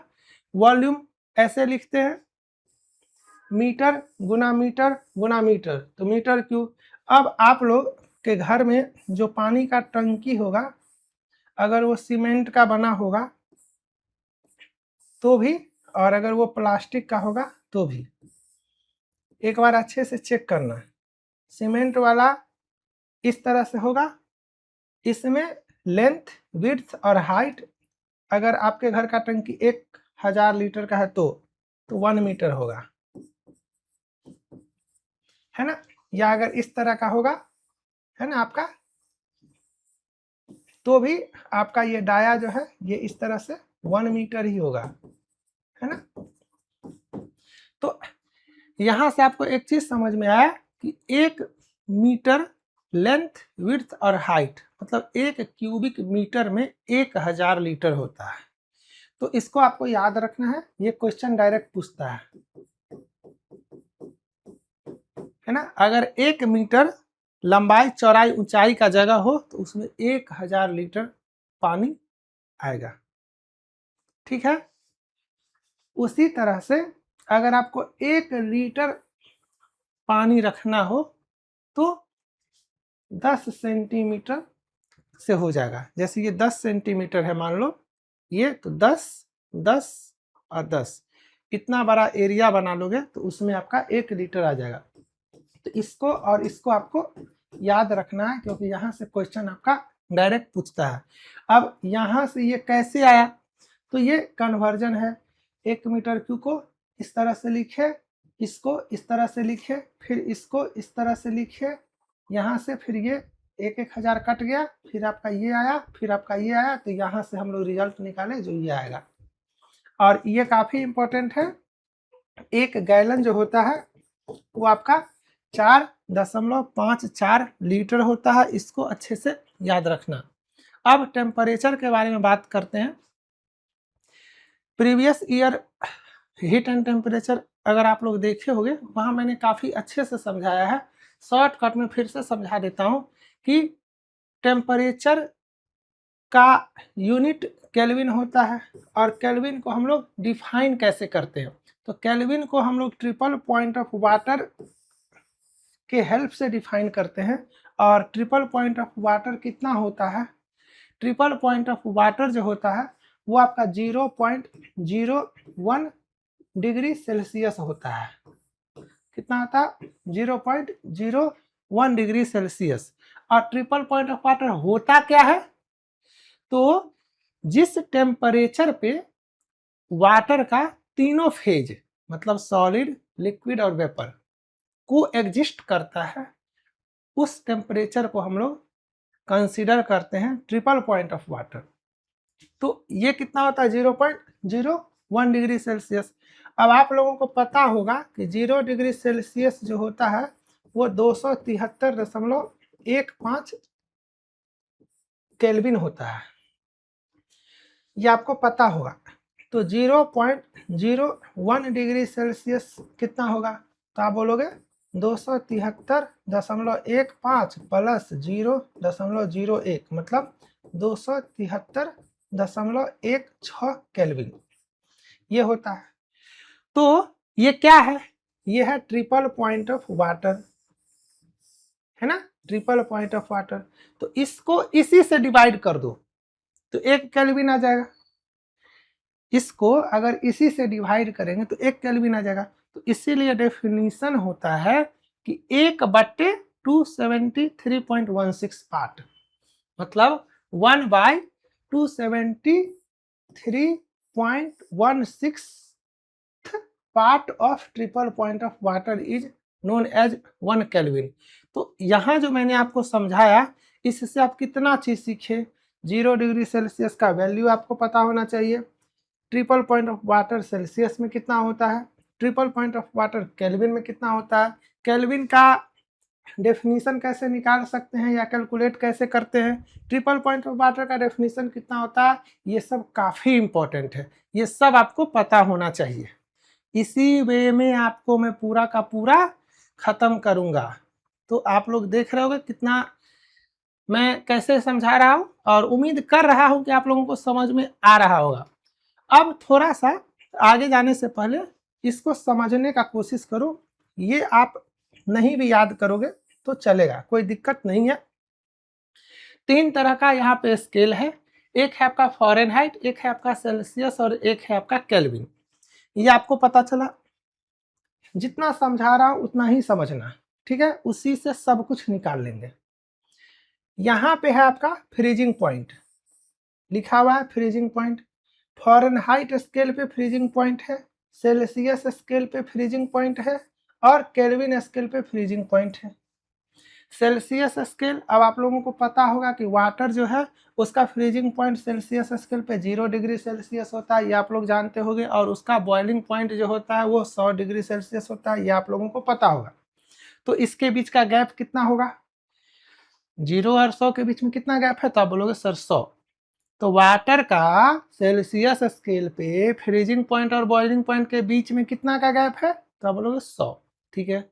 सेम वे में फ़ारेनहाइट स्केल पे वाटर का फ्रीजिंग पॉइंट है 32 डिग्री फ़ारेनहाइट और बॉइलिंग पॉइंट है वाटर का 212 डिग्री फ़ारेनहाइट। अब आप बोलोगे बॉइलिंग पॉइंट ऑफ वाटर और फ्रीजिंग पॉइंट ऑफ वाटर के बीच में कितना का गैप है, तो आप बोलोगे सर यहाँ तो 180 का गैप है, ठीक है। ये आपको समझ में आया।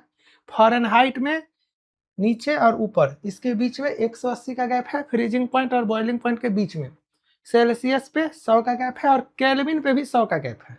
केल्विन और सेल्सियस लगभग सेम ही चलता है, बस 273.15 का फर्क है, बाकी सब कुछ सेम ही चलता है। ये आपको पता चला। तो यहाँ पे 100 का गैप है। अब हम लोग एक फॉर्मूला लिखते हैं। फॉर्मूला क्या लिखेंगे, फॉर्मूला लिखेंगे, ध्यान से समझना। सेल्सियस स्केल लेते हैं और सेल्सियस स्केल ले लिए, इसमें से फ्रीजिंग पॉइंट को घटाएंगे, तो फ्रीजिंग पॉइंट वाटर का कितना है 0, और डिवाइड करेंगे किस चीज से, गैप से, ठीक है। सेम वे में सबका लिखेंगे। फ़ारेनहाइट लिए, उसमें से क्या करेंगे, वाटर का फ्रीजिंग पॉइंट को घटा देंगे, मतलब जो लोअर वाला है, बॉटम वाला, -32 कर दिए। गैप कितना का है, 180 का, 180 कर दिए। केल्विन ले लिए, इसमें से फ्रीजिंग पॉइंट घटा दिए, कितना है 273.15। 0 डिग्री सेल्सियस बराबर 273.15, अभी आपको बताया ना, तो 273.15। गैप कितना का है 100। ये है आपका फॉर्मूला। आपको इसके अलावा कुछ भी याद नहीं रखना है, सिर्फ आप इतना ही याद रखोगे और टेम्परेचर से रिलेटेड हर एक क्वेश्चन आपका बन जाएगा। अब क्वेश्चन कुछ भी पूछे कि सेल्सियस का वैल्यू इतना होगा तो फ़ारेनहाइट का बताओ, फ़ारेनहाइट का इतना होगा तो सेल्सियस का बताओ, किस टेम्परेचर स्केल पे सेल्सियस और फ़ारेनहाइट बराबर होता है, वाटर का बॉइलिंग पॉइंट फ़ारेनहाइट स्केल पे बताओ, वाटर का फ्रीजिंग पॉइंट सेल्सियस स्केल पे बताओ, कुछ भी पूछेगा, कुछ भी। फ़ारेनहाइट स्केल में वाटर का फ्रीजिंग पॉइंट और बॉइलिंग पॉइंट के बीच में गैप कितना का होता है, कुछ भी पूछेगा, आप सब बनाओगे सिर्फ एक इस फार्मूला से। इस फार्मूला को जैसे मैंने लिखा हुआ सिर्फ वैसे ही आपको याद रखना है। ये सब शॉर्टकट तरीका आपको नहीं अपनाना है, जितना मैं बता रहा हूँ बस उतना करोगे, सारा क्वेश्चन बनेगा, माइंड पे लोड नहीं पड़ेगा, ठीक है। अब यहाँ से सब कुछ आप समझ चुके हो। ये है वाटर का फ्रीजिंग पॉइंट सेल्सियस पे, ये है वाटर का फ्रीजिंग पॉइंट फ़ारेनहाइट पे, ये है वाटर का फ्रीजिंग पॉइंट केल्विन पे। माइनस छोड़ के बात कर रहे हैं सिर्फ बॉक्स के अंदर। ये गैप है, ये गैप है, ये गैप है, इस दोनों को ऐड करोगे बॉइलिंग पॉइंट आ जाएगा, इस दोनों को ऐड करोगे बॉइलिंग पॉइंट आ जाएगा, इस दोनों को ऐड करोगे बॉइलिंग पॉइंट आ जाएगा। ठीक है, चलो यहां से अगर आपसे क्वेश्चन पूछा जाएगा, जैसे कि यहाँ पे आप देख रहे हो ये -40 डिग्री फ़ारेनहाइट और -40 डिग्री सेल्सियस, ये बहुत फेमस क्वेश्चन है कि किस डिग्री टेम्परेचर पे फ़ारेनहाइट और सेल्सियस बराबर होता है। तो आप लोगों को याद होगा -40 डिग्री। लेकिन अगर भूल गए तो, अगर भूल गए तो यहाँ से निकालेंगे C/100 बराबर F - 32/180 होता है। C बराबर F कर देते हैं तो C/100 बराबर C - 32/180, 20 से 20 नमा 180, 20 पचे 100, 5 9C बराबर 5C - 160, तो 4C बराबर -160, तो हो गया C बराबर -40 है ना, और बराबर F आ गया ना। इतना डिग्री टेम्परेचर पे सेल्सियस और फ़ारेनहाइट बराबर होता है। अब सेल्सियस का वैल्यू कुछ भी पूछे, फ़ारेनहाइट का कुछ भी पूछे, जो पूछेगा सब निकालोगे।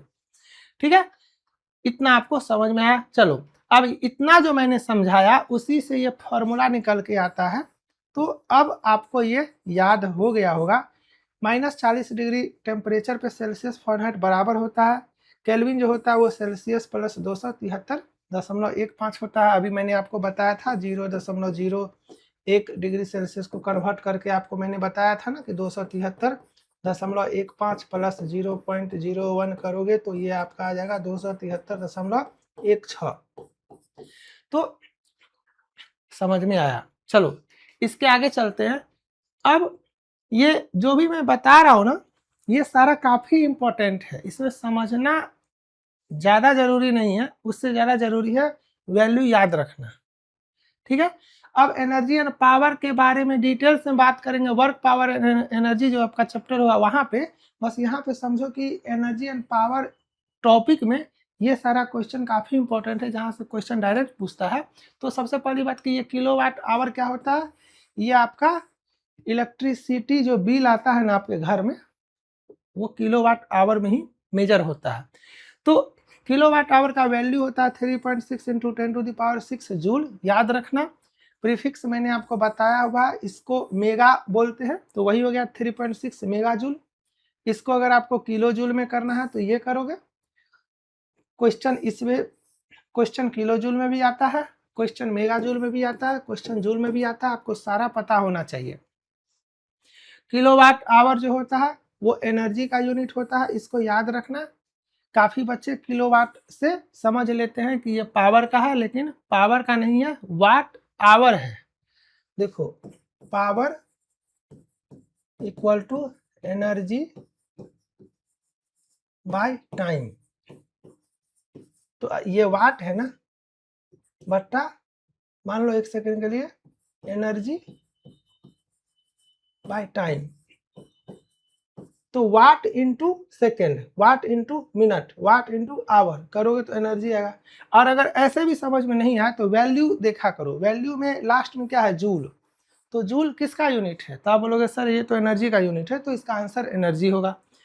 1 kgf मीटर में 9.81 जूल होता है।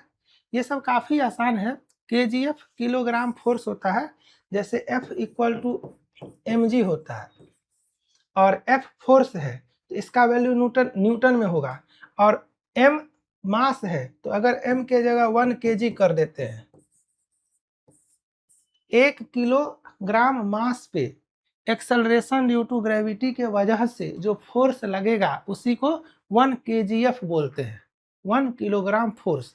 और g का वैल्यू 9.8 होता है, तो 1 kgf 9.8 हुआ। और फोर्स इनटू डिस्प्लेसमेंट आपका वर्क होता है, तो वर्क और एनर्जी दोनों का यूनिट सेम होता है ना, एक एक करके सब बता देंगे।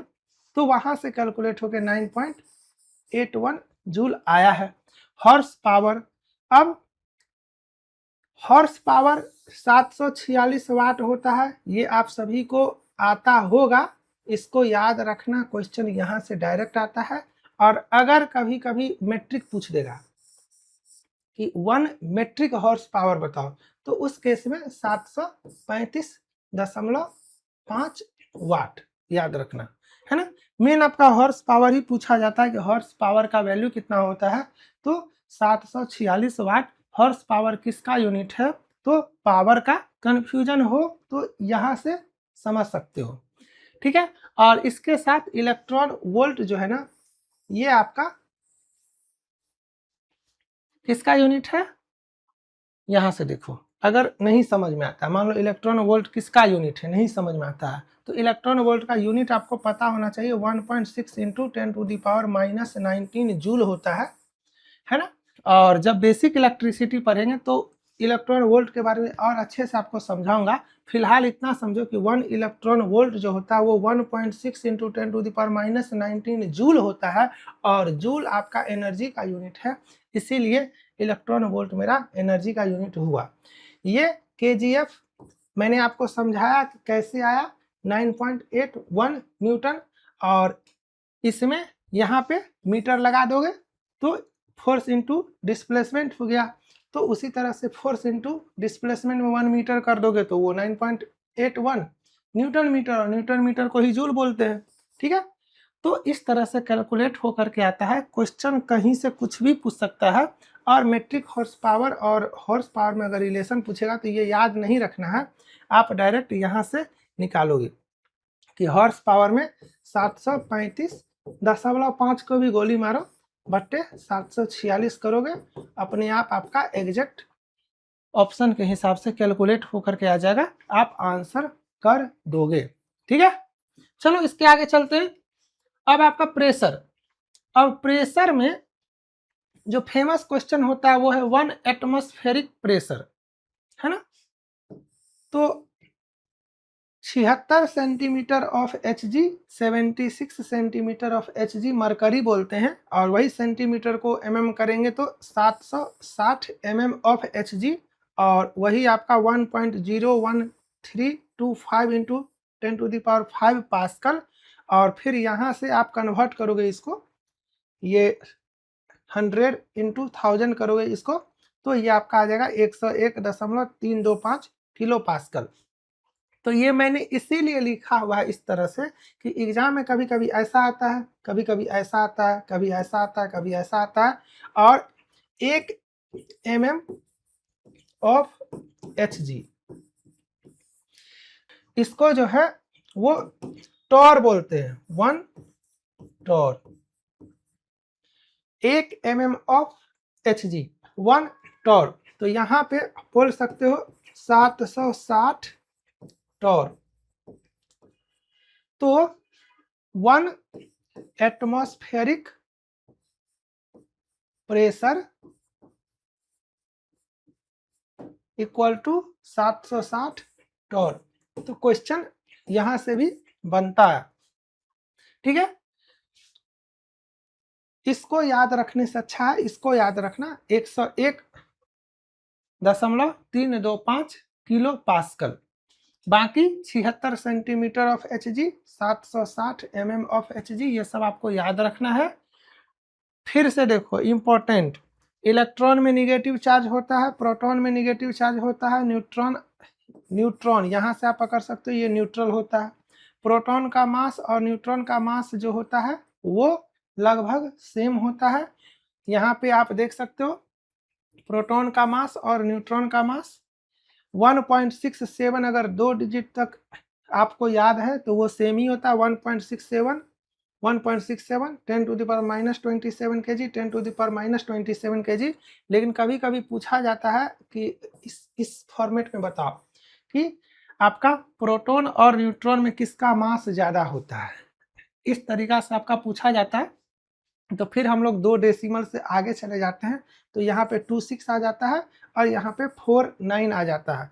तो यहाँ से आप देखोगे कि न्यूट्रॉन का मास थोड़ा सा आपका प्रोटॉन से ज़्यादा हो जाता है और इलेक्ट्रॉन का तो काफ़ी कम होता है, ये -31 kg होता है। तो ये डेटा आपको याद रखना है ना। इलेक्ट्रॉन का मास जो होता है वो 9.11 इंटू 10⁻³ kg होता है।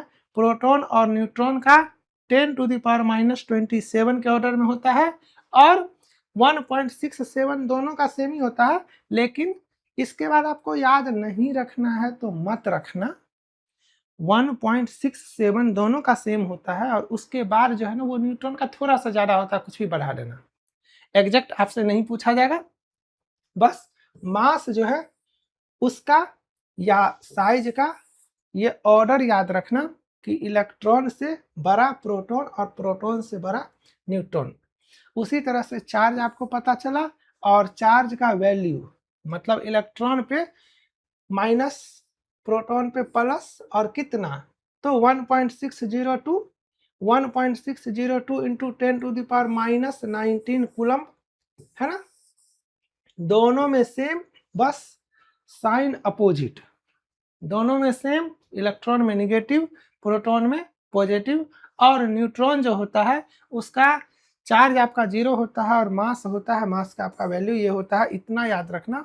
और ये जो है एटॉमिक मास यूनिट, ये इसके पीछे भी मैंने आपको बताया हुआ है, ये 1/12 part of mass of an atom of C12। तो यहाँ भी कभी कभी क्वेश्चन पूछा जाता है कि ये C12 पे कैलकुलेट होके आया है या C14 पे कैलकुलेट होके आया है, तो ये नहीं होता है। C12 जो होता है उसका, उस एटम का जो मास होता है उसका 1/12 पार्ट। और ये अगर आपको नहीं याद है तो आप यहाँ से निकाल सकते हो, ये तीनों आप अप्रोक्स सेम करके भी याद रख सकते हो। जरूरी नहीं है कि मैं तीनों को अलग अलग याद रखूं। 1.66 इंटू 10⁻⁻27 kg याद रखना, वही आपका 1 AMU का वैल्यू है। उसी के अप्रोक्स में आपका प्रोटॉन का वैल्यू है, उसी के अप्रोक्स में आपका न्यूट्रॉन का वैल्यू है, ठीक है। और इसका सेम होता है, बस आपका चार्ज निगेटिव पॉजिटिव याद रखना, ठीक है। इतना आपको समझ में आया, ये सब काफ़ी इम्पोर्टेंट है। और अब हम लोग बात करेंगे मेजरिंग डिवाइस के बारे में।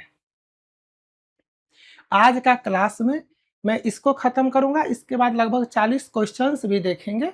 और ये सारा PDF मैं देखता हूँ आप लोग क्लास नोट्स PDF का काफ़ी डिमांड करते हो, तो पहले मैंने सोचा कि इतना बढ़िया कंटेंट है तो ये PDF सिर्फ और सिर्फ पेड स्टूडेंट को दिया जाए। फिर मैंने सोचा नहीं, जो पेड स्टूडेंट है उनको तो सारा कुछ मिल ही रहा है, वो अपना अच्छे से कर रहे हैं। टेलीग्राम जो है अनलिमिटेड एजुकेशन का चैनल, उस पर मैं डाल दूंगा। जितने भी बच्चे हो ना, टेलीग्राम चैनल ज्वाइन करके रखना। ग्रुप में आपको आपस में डिस्कशन करना है, लेकिन ग्रुप में ऑटो डिलीट लगा हुआ है, 3 दिन के बाद सारा मैसेज फाइल ऑटोमेटिक डिलीट होता रहता है, लेकिन चैनल में डिलीट नहीं होता है। तो ये सारा PDF मैं चैनल पे भेजूंगा। कोर्स लिए हो, कोर्स नहीं लिए हो, कोई दिक्कत नहीं है, आप लोगों को ये PDF मिल जाएगा। जो पेड बच्चा अभी चैप्टर 2 से लेके जो चैप्टर 15 तक कवर करेंगे, उनको जो ये वीडियोज है वो पेड कोर्स में आएगा, है ना। तो PDF का टेंशन नहीं लेना है, PDF मैं आपको डाल दूंगा टेलीग्राम चैनल पे। तो इंस्ट्रूमेंट्स एंड यूज देखते हैं, और इसमें देखो है तो बहुत, कितना है देखो, लेकिन सारा याद नहीं करना है, तो इसको रटना भी नहीं है। इसमें रूट वर्ड को पकड़ना है, अप्रोक्स आंसर लगाना है, ठीक है। कुछ इंपॉर्टेंट है जो बोलूंगा उसको बस अच्छे से याद रखना, बाकी सब एक फॉर्मेलिटी है और रेलवे का कोई भरोसा नहीं है, कुछ भी पूछ सकता है। तो इसीलिए जो है सो हम लोगों को सब कुछ लेके चलना पड़ता है। अब जैसे डायल इंडिकेटर, तो dial indicator major very small linear distance and angle, ठीक है, याद रखना, समझना, एक एक करके सब बताएंगे। Micrometer measure very small linear distance. अब बोलोगे सर इसमें भी वही है, इसमें भी वही है ना। तो ऑप्शन में आपका कोई एक होगा। ठीक है। इसमें क्या है ना, इसमें डिस्टेंस के साथ एंगल भी मेजर कर लेते हैं, ठीक है। और इसमें माइक्रोमीटर में आपका डिस्टेंस मेजर करते हैं। अब थर्मोमीटर, तो ये वर्ड से पकड़ो, थर्मामीटर से क्या मेजर करते हैं, बॉडी का टेम्परेचर, तो टेम्परेचर, ये याद हो गया है ना, ये याद हो गया। हाइग्रोमीटर, अब मैं थोड़ा सा हाइग्रो और हाइड्रो में अच्छे से समझा देता हूँ, और ये काफ़ी फेमस क्वेश्चन है, तो इसको आप लोग अच्छे से याद रखना, और बच्चे इसमें गलती भी करते हैं, है ना। हाइग्रो और हाइड्रो,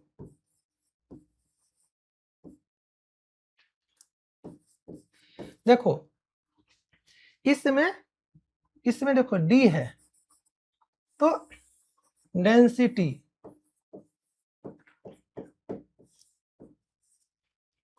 और स्पेसिफिक ग्रेविटी का जो डेफिनेशन होता है वो भी डेंसिटी के टर्म में होता है, तो स्पेसिफिक ग्रेविटी ये मेजर करते हैं किससे, हाइड्रोमीटर से, डी हाइड्रो, और जी बच गया, इससे हम लोग ह्यूमिडिटी मेजर करते हैं, ठीक है। और ये काफी फेमस क्वेश्चन है, इसको अच्छे से याद रखना। तो हाइग्रो जी है ना, तो ह्यूमिडिटी, ठीक है। बैरोमीटर, अभी आपको पता है कि इससे हम लोग प्रेशर मेजर करते हैं, तो प्रेशर, एग्जैक्ट याद रखने का कोई जरूरी नहीं है, रिलेट करना है बस, ये खत्म। एनीमोमीटर, हवा का स्पीड, वाइंड स्पीड, ये खत्म। Sound level meter, sound measure करेंगे, है ना। वोल्ट मीटर, जानते होगे वोल्टेज मेजर करते हैं। अमीटर, जानते होगे करंट मेजर करते हैं। ओम मीटर, जानते होगे रेसिस्टेंस मेजर करते हैं, रेजिस्टेंस। मल्टीमीटर, इसमें नाम है मल्टीमीटर, सब कुछ मेजर करते हैं, वोल्टेज, करंट, ये आपका लिखा हुआ है, ठीक है। कितना आसान है, कोई दिक्कत नहीं है, पकड़ोगे, रूट वर्ड पकड़ोगे, यहीं से आप पकड़ लोगे। ओम रेजिस्टेंस का यूनिट है, रेजिस्टेंस का, तो रेजिस्टेंस मेजर करते हैं, ठीक है। Oscilloscope, measure and display electrical signal, ठीक है, देख लेना। पार्टिकल काउंटर, इसी से पकड़ेंगे, नंबर काउंट करता है ये पार्टिकल का, तो नंबर ऑफ पार्टिकल गैस और लिक्विड में। Flowmeter, flow rate, liquid gas का फ्लो रेट, है ना, तो यहां से पकड़ेंगे। मास स्पेक्ट्रोमीटर, तो analyse the chemical composition of a sample based on the mass and abundance of its constituent atoms, mass यहां से पकड़ सकते हैं, है ना। स्पेक्ट्रोफोटोमीटर, फोटो आ गया, फोटो लाइट से रिलेटेड है, तो intensity of light as a function of wavelength और फ्रीक्वेंसी। फोर्स गॉज, तो मेजर फोर्स, एग्जैक्ट याद नहीं रखना है, कंफ्यूजन होगा आपको। ऑप्शन रिजेक्शन मेथड का यूज करना है, रूट वर्ड पकड़ना है, और उसी से आपका आंसर होगा, ठीक है। चलो, स्ट्रेन गॉज, स्ट्रेन मेजर करेंगे। टॉर्क, रेंज, टॉर्क मेजर करेंगे। टेकोमीटर, ये सब थोड़ा सा फेमस है, बचपन से पढ़ते आओगे, तो ये रोटेशनल स्पीड मेजर करता है ना। ये रूट वर्ड से नहीं पकड़ सकते हैं, इसको याद रखना। Tachometer measure rotational speed. Seismograph आप लोग जानते होंगे, भूकंप वगैरह का, है ना, मेजर अर्थक्वेक, ये इंपॉर्टेंट है। क्लिनोमीटर, स्लोप और इंक्लिनेशन, है ना, इंक्लिनेशन यहां से पकड़ सकते हो, ठीक है। अल्टीमीटर, एल्टीट्यूड मेजर करता है। जीपीएस रिसीवर, जीपीएस का मतलब आप लोग जानते होंगे, पोजीशन, वेलोसिटी, टाइम, ये सब। Accelerometer, measure acceleration. Gyroscope, measure angular velocity, है ना। Magnetometer, measure magnetic field. Particle accelerator, particle को एक्सेलरेट करता है, मेजर करता है। अल्टीमीटर रिपीट है। एल्टीट्यूड, ऑडियोमीटर, ऑडियो मेजर करता है, साउंड का इंटेंसिटी मेजर करता है। तो इस तरह से जो है सो हम लोग याद करेंगे। इसके आगे देखो, बैरोग्राफ, अब ये प्रेशर से रिलेटेड है, और ग्राफ का मतलब क्या होता है, प्लॉटिंग करते हैं, तो रिकॉर्ड कर रहे हैं, एटमॉस्फेरिक प्रेशर को रिकॉर्ड कर रहे हैं। बाइनोक्यूलर तो डिस्टेंस ऑब्जेक्ट, वो जो दूरबीन वगैरह होता है वहां से आप समझ सकते हो कि इसका यूज करते हैं दूर का वस्तु देखने के लिए। बोलोमीटर ये हीट रेडिएशन मेजर करता है, इसको थोड़ा सा याद रखना। कैलिपर, वर्नियर कैलिपर, ये सब आप जानते होंगे, measure inner and outer dia of a body. Cardio, अब ये हार्ट से रिलेटेड है ना, तो trace movement of heat recorded a cardiogram, ये भी सही है ना। चलो क्रोनोमीटर, अब ये जो है सो determined longitude of a vessel at sea, समुद्र वगैरह में जहाज वगैरह का लॉन्गिट्यूड मेजर करने के लिए क्रोनोमीटर यूज करते हैं। और ऑप्शन में कभी कभी आपका टाइम दे देगा, टाइम, तो जनरली ऑप्शन में आपको टाइम ही देगा, तो क्रोनोमीटर टाइम मेजर करते हैं, ठीक है, क्रोनोमीटर से टाइम मेजर करते हैं। अब ये काम कैसे करता है, ये काम कैसे करता है, तो जैसे आप बोलोगे कि अर्थ जो रोटेट करता है तो 24 घंटा में 360 डिग्री, बोलोगे 24 घंटा में 360 डिग्री, तो 1 घंटा में तो आप बोलोगे 15 डिग्री। तो लॉन्गिट्यूड टाइम है ना। तो क्रोनोमीटर एक डिवाइस होता है जिसके हेल्प से हम लोग टाइम कैलकुलेट करते हैं, और फिर हर 1 घंटा पे 15 डिग्री, उसी को आप मिनट सेकेंड उसी हिसाब से कैलकुलेट करके लॉन्गिट्यूड मेजर करते हैं। तो लॉन्गिट्यूड और टाइम, लॉन्गिट्यूड के हेल्प से टाइम निकालेंगे, टाइम के हेल्प से लॉन्गिट्यूड निकालेंगे, ऑप्शन में जो होगा उस हिसाब से करेंगे, ठीक है, ये आपको समझ में आएगा। कलरीमीटर या कलर बोलते हैं इसको, तो वही कलर का इंटेंसिटी, ठीक है। कम्यूटेटर, ये आप लोग जानते होंगे, electric current to change reverse the direction of electric current, है ना। क्रायोमीटर तो काफी लो टेम्परेचर जो होता है उसको मेजर करते हैं इसके हेल्प से। It is a type of thermometer use to measure very low temperature, usually close to 0 degree Celsius, है ना, cryometer. Cyclotron, a charge particle accelerator, इसी को बोलते हैं cyclotron, which can accelerate charge to high energy.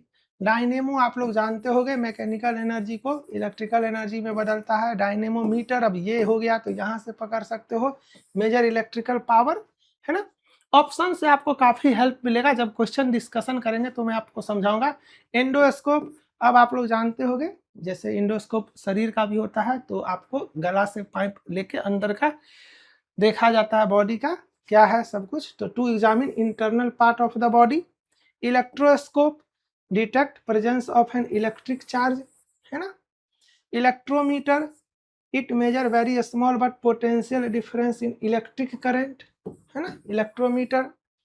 Flux meter, तो magnetic flux measure करते हैं। Fathometer, ये याद रखना, डेप्थ, ये सब थोड़ा रूट वर्ड में नहीं पकड़ में आएगा, तो measure depth of the ocean. Hygrometer आपको मैंने समझाया, है ना, ह्यूमिडिटी मेजर करते हैं, ये रिपीट है शायद। हाइग्रोस्कोप, ये slow the change in atmospheric humidity, देखो ये स्कोप है, नहीं समझ में आया तो हाइग्रो से पकड़े, ठीक है। अब ऐसे भी स्कोप का मतलब जैसे टेलीस्कोप, माइक्रोस्कोप, ये सब का मतलब, स्कोप का मतलब क्या हुआ, देखने के लिए यूज कर रहे हैं, तो वही चीज है। So the changes in atmospheric humidity. Hydrophone, अब ये हाइड्रो पानी, phone, phone measure sound under water, है ना। वेव मीटर, वेव मेजर करते हैं, वेवलेंथ मेजर करते हैं। ओडोमीटर एग्जाम में आया हुआ है। कैलोरीमीटर एग्जाम में आया हुआ है प्रीवियस ईयर पेपर में। एनर्जी मीटर एग्जाम में आया हुआ है, इसीलिए ये सब आपको पीडीएफ में, बुक में, टेस्ट सीरीज में हर जगह मैंने ऐड कर दिया है। ओडोमीटर का यूज करते हैं major the total distance of vehicle जो आपका गाड़ी वगैरह जो चलाते हो तो सामने जो डिस्प्ले होता है उसमें जो दिखता है कि कितना डिस्टेंस आप ट्रेवल किए, वो चक्का तो राउंड राउंड घूमता है लेकिन आपको स्ट्रेट किलोमीटर दिखाता है, तो वही आपका ओडोमीटर। कैलोरी, अब आपको पता होगा कि कैलोरी हीट से रिलेटेड है ना, तो मेजर द हीट, ठीक है, एब्जॉर्ब और रिलीज, जैसे वाटर का हीट कैपेसिटी पढ़े थे तो वो चीज है। Energy meter measure the total amount of electrical energy, है ना, ये kilowatt hour by a building और device typically recording in a kilowatt hour which is used to generate electricity bill.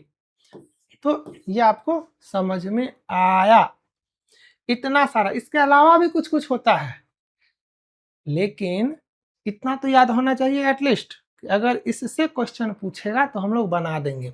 अब यहाँ पे अगर आप अच्छे से देखोगे तो ये तीनों याद रखना, ये सब आप रूट वर्ड से पकड़ोगे। हाइग्रोमीटर और हाइड्रोमीटर अच्छे से याद रखना। फैदोमीटर रूट वर्ड से नहीं पकड़ में आएगा, ये डेप्थ ऑफ ओशियन मेजर करने के लिए होता है, इसको याद रखना। डायनेमो आप लोग जानते होंगे, यहाँ पे मैंने आपको बोलोमीटर समझाया था, इसको याद रखना, है ना। और इसके अलावा जो है सो आप ये सब अपना देख लेना, है ना। एक आपका टेकोमीटर, इसको याद रखना, और ये सब आप याद रखोगे। सारा कुछ आसान है, एक बार देख लोगे, क्रॉस चेक कर लोगे, सब आ जाएगा। चलो अब इसके आगे चलते हैं। अब आज के क्लास में मैंने जितना भी चीज आपको बताया है, पढ़ाया है, समझाया है, तो लगभग 40 क्वेश्चंस हम लोग आज देखेंगे। क्वेश्चन में मैं ज़्यादा टाइम नहीं लूँगा क्योंकि मैंने ऑलरेडी थ्योरी पोर्शन आपको काफ़ी डीप में समझाया है, तो यहाँ पे बस गो थ्रू करेंगे, ठीक है। आपको बस देखना है और समझना है कि आप इस क्वेश्चन का आंसर जानते हो कि नहीं जानते, और फास्ट करने आता है कि नहीं आता है। देखो एक चीज बोल देता हूँ, वैकेंसी है 9,000, 10,000, 12,000, बच्चे होते हैं 20 लाख, 25 लाख, 30 लाख। कभी डीप सोचना, कोई 2 साल से पढ़ रहा है, कोई 4 साल से पढ़ रहा है, कोई 6 साल से पढ़ रहा है, कोई बच्चा आता है और फर्स्ट अटेम्प्ट में निकाल के चला जाता है। कभी डीप सोचना, अगर 2 साल से 4 साल से हो और नहीं हो रहा है तो पहले सोचो क्यों नहीं हो रहा है।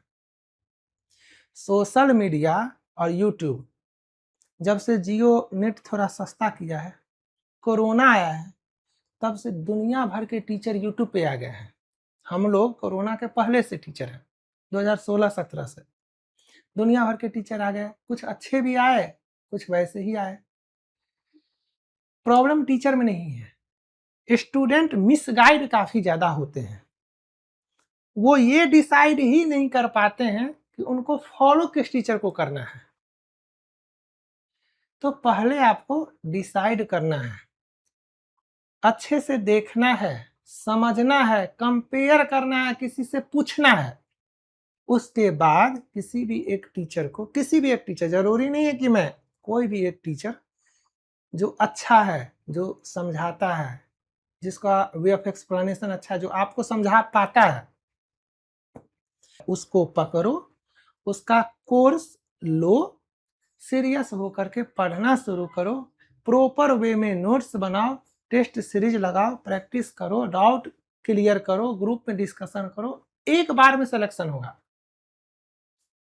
लेकिन बच्चे भटक जाते हैं, top 3 questions, top 100 questions, most expected 1000 questions, ये वो पता नहीं क्या क्या करते हो और इसमें अपना टाइम बर्बाद करते हो और कुछ नहीं। लाइव क्लास में ऑप्शन सी, टीचर चाय पी रहा है, बताओ बताओ, 5 मिनट तक बच्चे बताओ बताओ बताओ, हंसी कर रहा है, मजाक कर रहा है, आप option C, option C, option B, option A खेल रहे हो। आपको लगता है कि बच्चे वैसे सिलेक्शन ले लेते हैं, लेकिन आपको नहीं पता है कि वो सब बच्चों का सिलेक्शन नहीं होता है। हम लोग पढ़ाते हैं ना, अभी 50,000 से ज्यादा बच्चे साइको टेस्ट में आएंगे मेरे पास। जो लोग दिन रात हल्ला मचाते हैं ना, उनका सिलेक्शन नहीं होता है, और जिसका कभी नाम नहीं जानते हैं वो सब डायरेक्ट कहते हैं थैंक यू सर, सेलेक्टेड। तो साइलेंट वे में, प्रॉपर वे में अच्छे से आपको पढ़ना है, अच्छे से पढ़ना है। एक चैप्टर जैसे मैं पढ़ा रहा हूं, आप पूरा अच्छे से देखोगे, आप नोट्स बनाओगे, कलम चलाना है कॉपी पे, नोट्स बनाना है, ठीक है। उसको रिवीजन करना है, उससे रिलेटेड जो टेस्ट सीरीज में मैंने क्वेश्चन दिया वो सारा लगाओ, जो डिस्कस कर रहा हूँ वो लगाओ, जो PYQ कर रहा हूँ वो लगाओ। कोई प्रॉब्लम होता है तो ग्रुप में डिस्कशन करो। चैप्टर खत्म हो जाए ना तो सीना ठोक के बोलो कि इस चैप्टर का क्वेश्चन नहीं छोड़ेंगे। इस लेवल का कॉन्फिडेंस आना चाहिए और ऐसे कर करके हर एक चैप्टर होना चाहिए, तब जा करके आपका सिलेक्शन होगा। भीड़ के पीछे न तो आपको भागना है और न ही हम लोग भागते हैं। मैं हमेशा स्टार्टिंग से बोलता हूं कि जो सीरियस हो लास्ट तक लेक्चर देखो। आपको क्या लगता है, आप अगर नहीं देखते हो तो हम लोग आप लोगों के लिए सोचते हैं? जी नहीं, नहीं सोचते हैं। उसके लिए सोचते हैं जो सीरियस है, जो सही से फॉलो करता है। हम लोगों को भी पता है कि एक स्टूडेंट 75 जगह देखता है, हम लोग भी उसी हिसाब से चलते हैं। लेकिन जो लोग जेन्युइन बंदा होता है उसको बार बार यही गाइडेंस दिया जाता है कि अच्छे से फॉलो करो, ठीक है। लॉस ना तो टीचर का कभी होता है ना किसी आपके फ्रेंड का होता है, लॉस सिर्फ आपका होता है। इस चीज को समझो।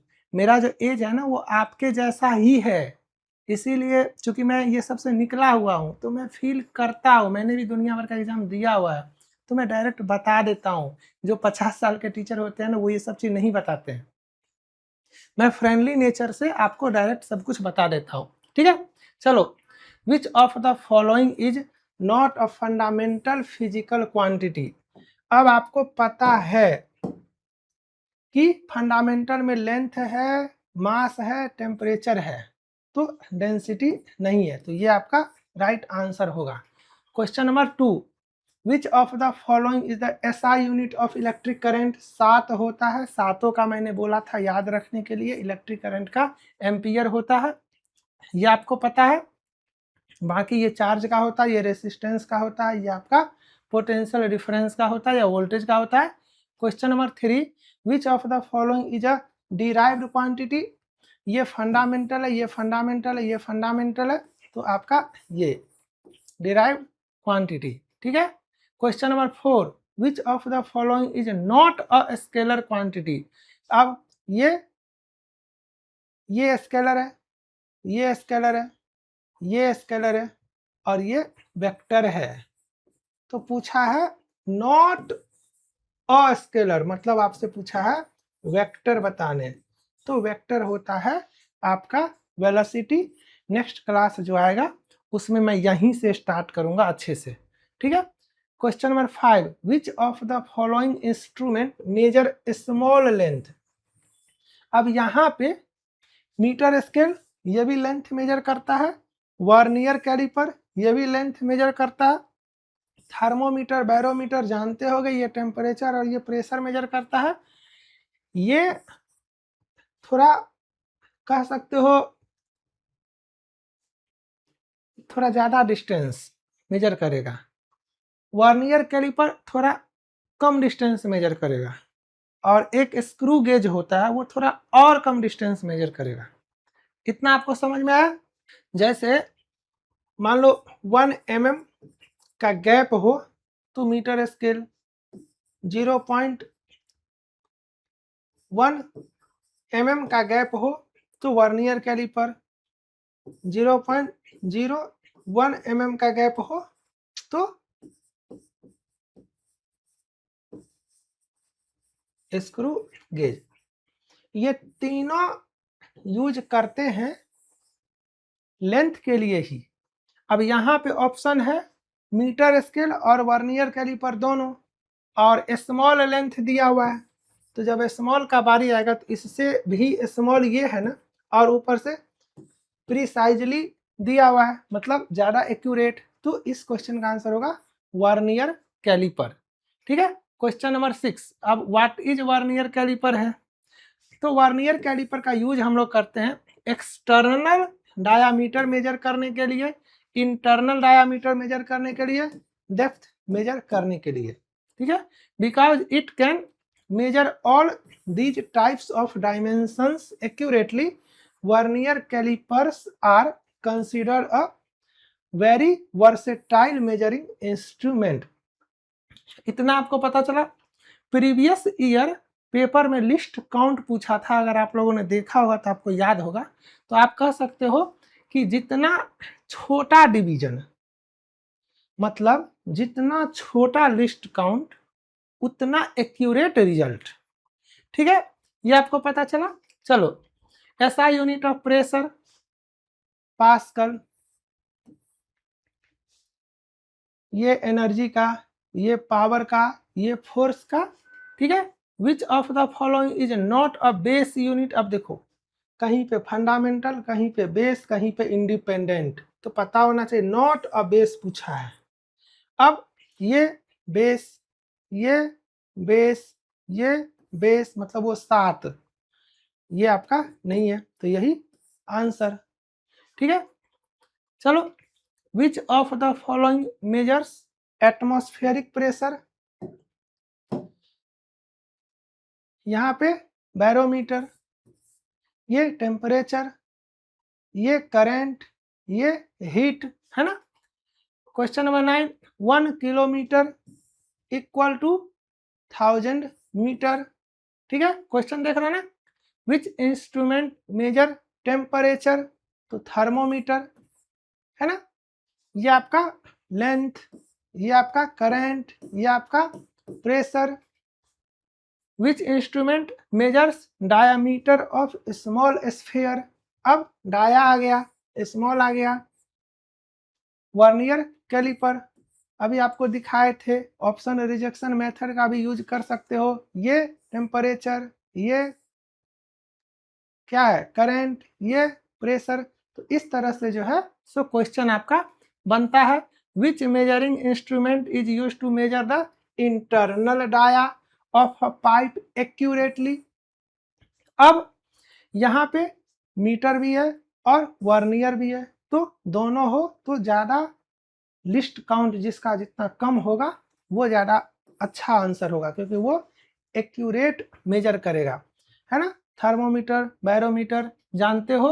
विच instrument is use to measure very small thickness of a wire. अब यहाँ पे देखो, ये भी दिया हुआ है, ये भी दिया हुआ और ये भी दिया हुआ है। मैंने आपको बताया ना, ये 1 mm के लिए, ये 0.1 mm के लिए, ये 0.01 mm के लिए। तो जो जितना छोटा मेजर करेगा वो उतना एक्यूरेट मेजर करेगा, है ना। क्वेश्चन है वेरी स्मॉल थिकनेस, तो यहाँ पे आंसर होगा स्क्रू गेज। अब अगर ऑप्शन में स्क्रू गेज नहीं होता तब हम लोग वर्नियर कैलिपर कर सकते थे। क्वेश्चन नंबर 14, विच इंस्ट्रूमेंट मेजर रेनफॉल। नहीं जानते हैं, कोई बात नहीं, वर्ड से पकड़ेंगे, रेन गॉज। ठीक है, समझ में आया। हाइग्रोमीटर जानते होंगे, ह्यूमिडिटी मेजर करते हैं इससे। चलो, क्वेश्चन नंबर 15, विच इंस्ट्रूमेंट मेजर ह्यूमिडिटी। देखो आ गया हाइग्रोमीटर, बाकी सारा आप जानते हो।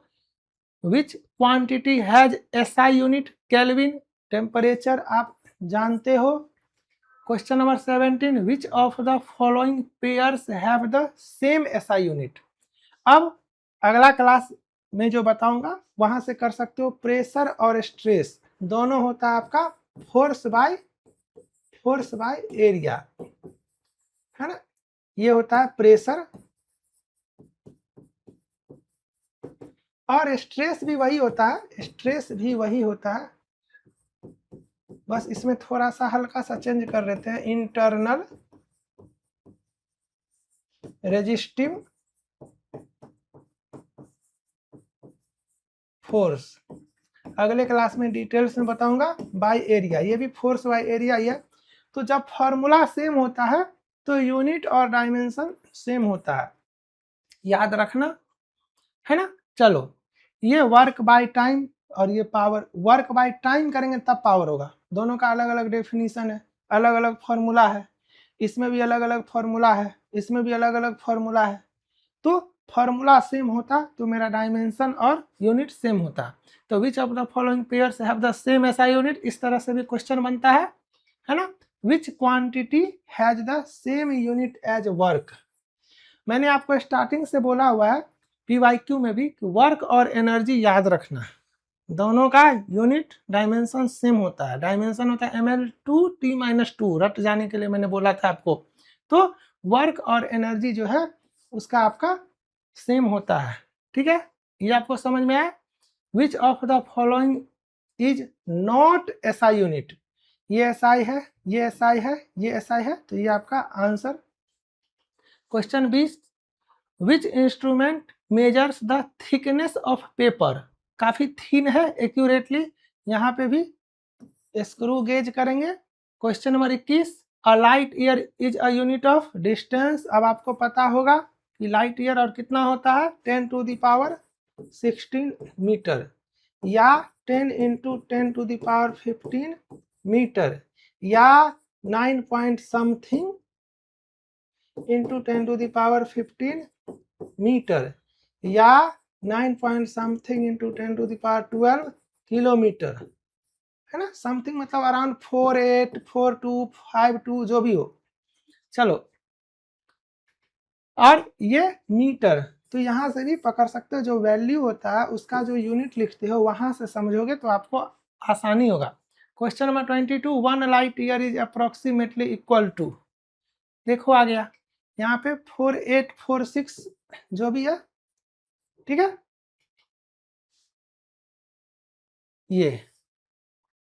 ये तो मीटर में अगर ये होता तो किलोमीटर में होता, 10⁻16 मीटर, 10 × 10⁻15 मीटर।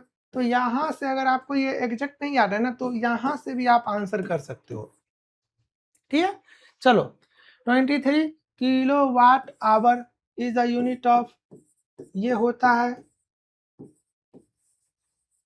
अब जूल, जूल किसका है, एनर्जी का, ठीक है, लो वैल्यू भी आ गया, ठीक है, कोई दिक्कत नहीं है, हर एक क्वेश्चन का आंसर आपको आना चाहिए। The commercial unit of electric energy kilowatt hour, सब कुछ मैंने बताया हुआ है, इसीलिए बोलता हूँ थ्योरी में जब टाइम लेके समझाएं तो उस समय अच्छे से समझा करो।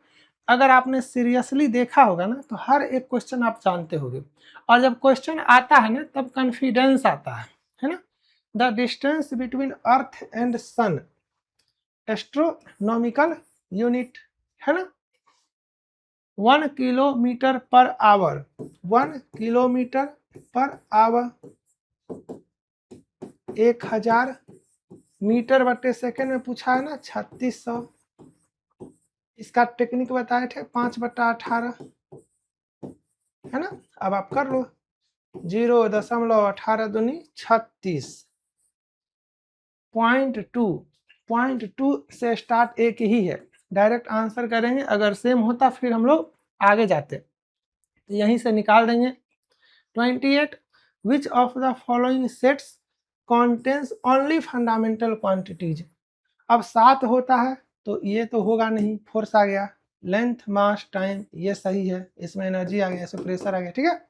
चलो 29, विच of the following combination represents derived quantities only, मतलब फंडामेंटल नहीं होना चाहिए, यहाँ पे ये होगा, इसमें फंडामेंटल आ गया, इसमें फंडामेंटल आ गया, इसमें फंडामेंटल आ गया, है ना, फोर्स, वेलोसिटी, डेंसिटी, ये सब डिराइव्ड क्वांटिटीज का कॉम्बिनेशन है। विच of the following quantities can be expressed using MLT system, मतलब वही 7 जो होता है उसके हिसाब से, तो आप इसको विच of the following quantity can be expressed, तो ये फंडामेंटल है, ये फंडामेंटल है, ये फंडामेंटल है, तो इस तीनों को तो आप MLT सिस्टम में कर ही नहीं सकते हो। मैंने स्टार्टिंग में बोला था कि डिराइव्ड क्वांटिटी को MLT सिस्टम में रिप्रेजेंट किया जा सकता है, और ये फोर्स यहाँ पे डिराइव्ड क्वांटिटी है।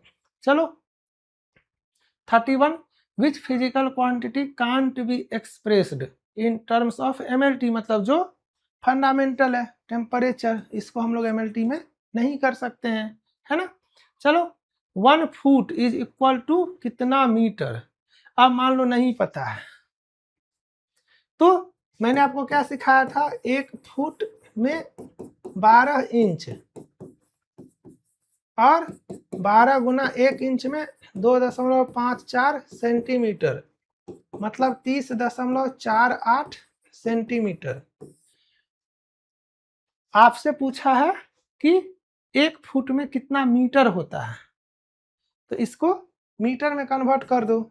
30.48 बट्टे 100 मीटर, मतलब 0.3048 मीटर। 0.3048 मीटर। ठीक है, देख रहे हो ना किस तरह से आ रहा है। तो मैं तो ये याद नहीं किया था, आपको भी नहीं करना है, आपको ये याद रखना है 1 फुट में 12 इंच और 1 इंच में 2.54 सेंटीमीटर। ठीक है, चलो 33 1 माइल। अब मैंने बताया हुआ था कि 1 मील में याद रखना 1609 मीटर, ये याद रखना। और किलोमीटर में पूछेगा तो बट्टे 1000 कर देना, है ना। 1.609 किलोमीटर। क्वेश्चन नंबर 34, 1 पाउंड 4.54 है ना, 454 ग्राम होता है 1 पाउंड में, मतलब 0.454 kg, 0.454 kg, है ना। जितना भी मैंने आपको बताया है सारा क्वेश्चन उतना से ही है। 1 यार्ड, अब ये कितना मीटर नहीं पता है, ये तो पता है ना कि 1 यार्ड में 3 फुट होता है, ये तो पता है। और 1 फुट में 30.48 सेंटीमीटर होता है, तो 3 फुट में 30.48, 3 अट्ठे 24, 2 3 चौके 12 13 14 1 3 3 9, इतना सेंटीमीटर। तो पूछा है मीटर, तो बट्टा 100 कर दोगे तो मीटर आ जाएगा, मतलब 0.9144 मीटर, 0.9144 मीटर। तो इस तरह से आपको बनाना है।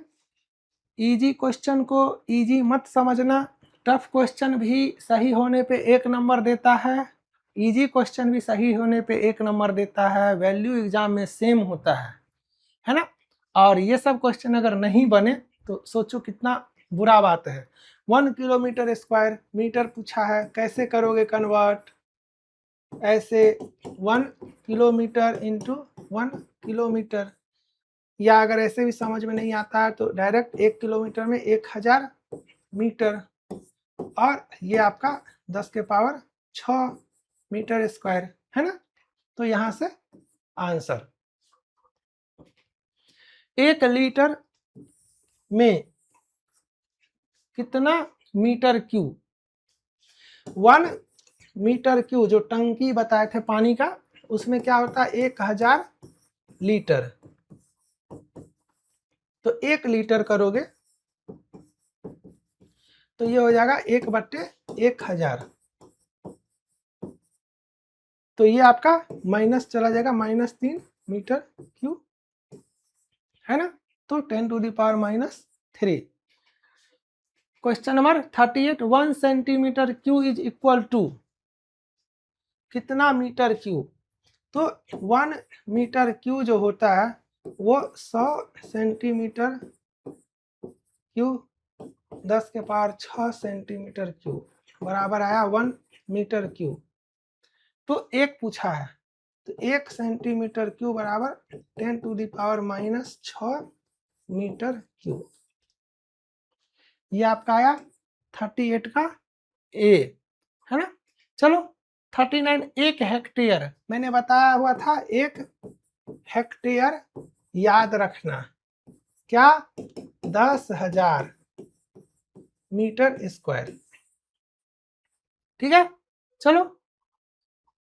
और यहाँ पे एकड़ और हेक्टेयर में याद रखना, एकड़ मैंने बताया हुआ था 4096 मीटर स्क्वायर, और वहां से हेक्टेयर बड़ा हो जाता है, एकड़ छोटा हो जाता है, और 1 हेक्टेयर में कितना एकड़ होगा तो वो आप 10,000 में 4096 से भाग देके निकाल सकते हो। ठीक है, तो यहाँ पे 10,000। लास्ट क्वेश्चन, काफी इंपॉर्टेंट क्वेश्चन एग्जाम में आता है, बच्चे फंस जाते हैं। 1 ग्राम पर सेंटीमीटर क्यूब इक्वल टू कितना केजी पर मीटर क्यूब? तो 1 केजी पर मीटर क्यूब 1000 ग्राम बट्टे 100 सेंटीमीटर क्यूब। 1000 बट्टे 10 के पावर 6 ग्राम सेंटीमीटर क्यूब। ये आपका ऐसे हो गया, कह सकते हो 1/10 के पावर 3 ग्राम पर सेंटीमीटर क्यूब। ये आया बराबर 1 केजी पर मीटर क्यूब। ये उधर चला जाएगा तो 1 ग्राम पर सेंटीमीटर क्यूब बराबर 1000 केजी पर मीटर क्यूब। यहाँ पे ये आंसर। उम्मीद करता हूं यहाँ तक आप सभी को समझ में आया होगा।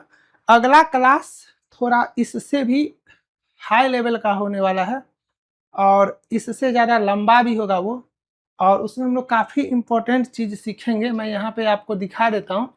अगला क्लास में हम लोग फिजिकल क्वांटिटीज जितना भी इम्पोर्टेंट है ना, उसका यूनिट्स के बारे में बात करेंगे फार्मूला के हेल्प से। फार्मूला, डेफिनीशन, यूनिट्स, फिर उसके हेल्प से डायमेंशन। तो मतलब आपका फार्मूला भी खत्म हो जाएगा, यूनिट भी खत्म हो जाएगा और डायमेंशन भी खत्म हो जाएगा।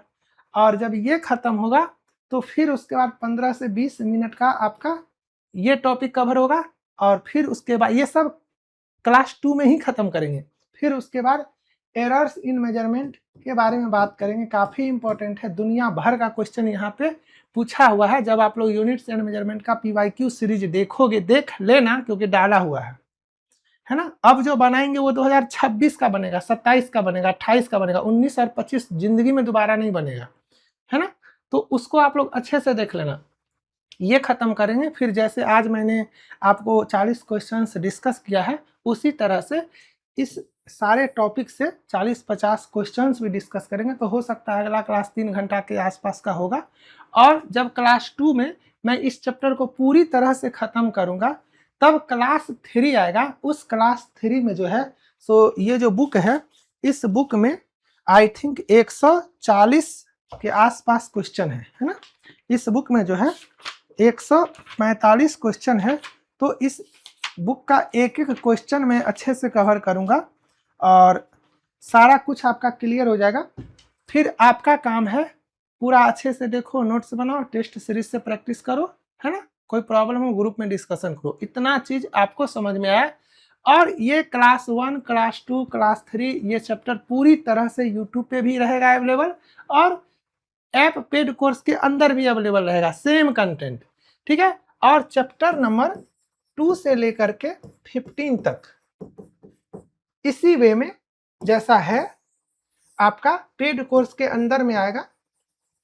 क्लियर। अब आपको डिसाइड करना है कि जो मैंने पढ़ाया है आपको समझ में आता है या नहीं आता है। अगर समझ में आता है तो आपको लेना है, अगर समझ में नहीं आता है तो जिस टीचर का समझ में आता है उस टीचर का लेना है। साइको में बस अनलिमिटेड पे आ जाना, मिस मत करना, नहीं तो बाद में रिग्रेट फील करोगे। और कूपन कोड है BSED 500। ये प्राइस मैंने काफ़ी कम जानबूझ के किया हुआ है क्योंकि बच्चे बोले कि सर साइको में आपके पास ही आना है, वहाँ तो आप करते नहीं हो कम प्राइस, है ना। कंटेंट लेवल इतना हाई क्वालिटी का है और सर्वर कॉस्ट इतना ज़्यादा है कि साइको में प्राइस कम नहीं होता है। तो यहाँ पे मैंने आपको कम कर दिया और काफ़ी कम किया हुआ है। मतलब इस लेवल का कंटेंट के सामने ना आप खुद बोलोगे कि सर प्राइस का कोई वैल्यू ही नहीं है जिस लेवल का ये कंटेंट है, ठीक है। ये कोड लगा लेना, 6 महीना 549 और 1 साल 649, जितना सारा है सब एक्टिव हो जाएगा। कोर्स अगर नहीं भी लेते हो तो भी कोशिश करो कोर्स को देखने का, क्योंकि उसमें पूरा का पूरा किताब, PYQ, MCQ, PYQ test series ये सब मैंने फ्री किया हुआ है। तो बिना कोर्स लिए भी आप ये सब एक्सेस कर सकते हो, ऐप पे भी और लैपटॉप पे भी। उम्मीद करता हूँ आपको आज का क्लास काफ़ी अच्छा लगा होगा, समझ में आया होगा। वेट करो नेक्स्ट लेक्चर का, तब तक आप लोग अच्छे से रहो। मिलते हैं नेक्स्ट लेक्चर में। Bye, thank you.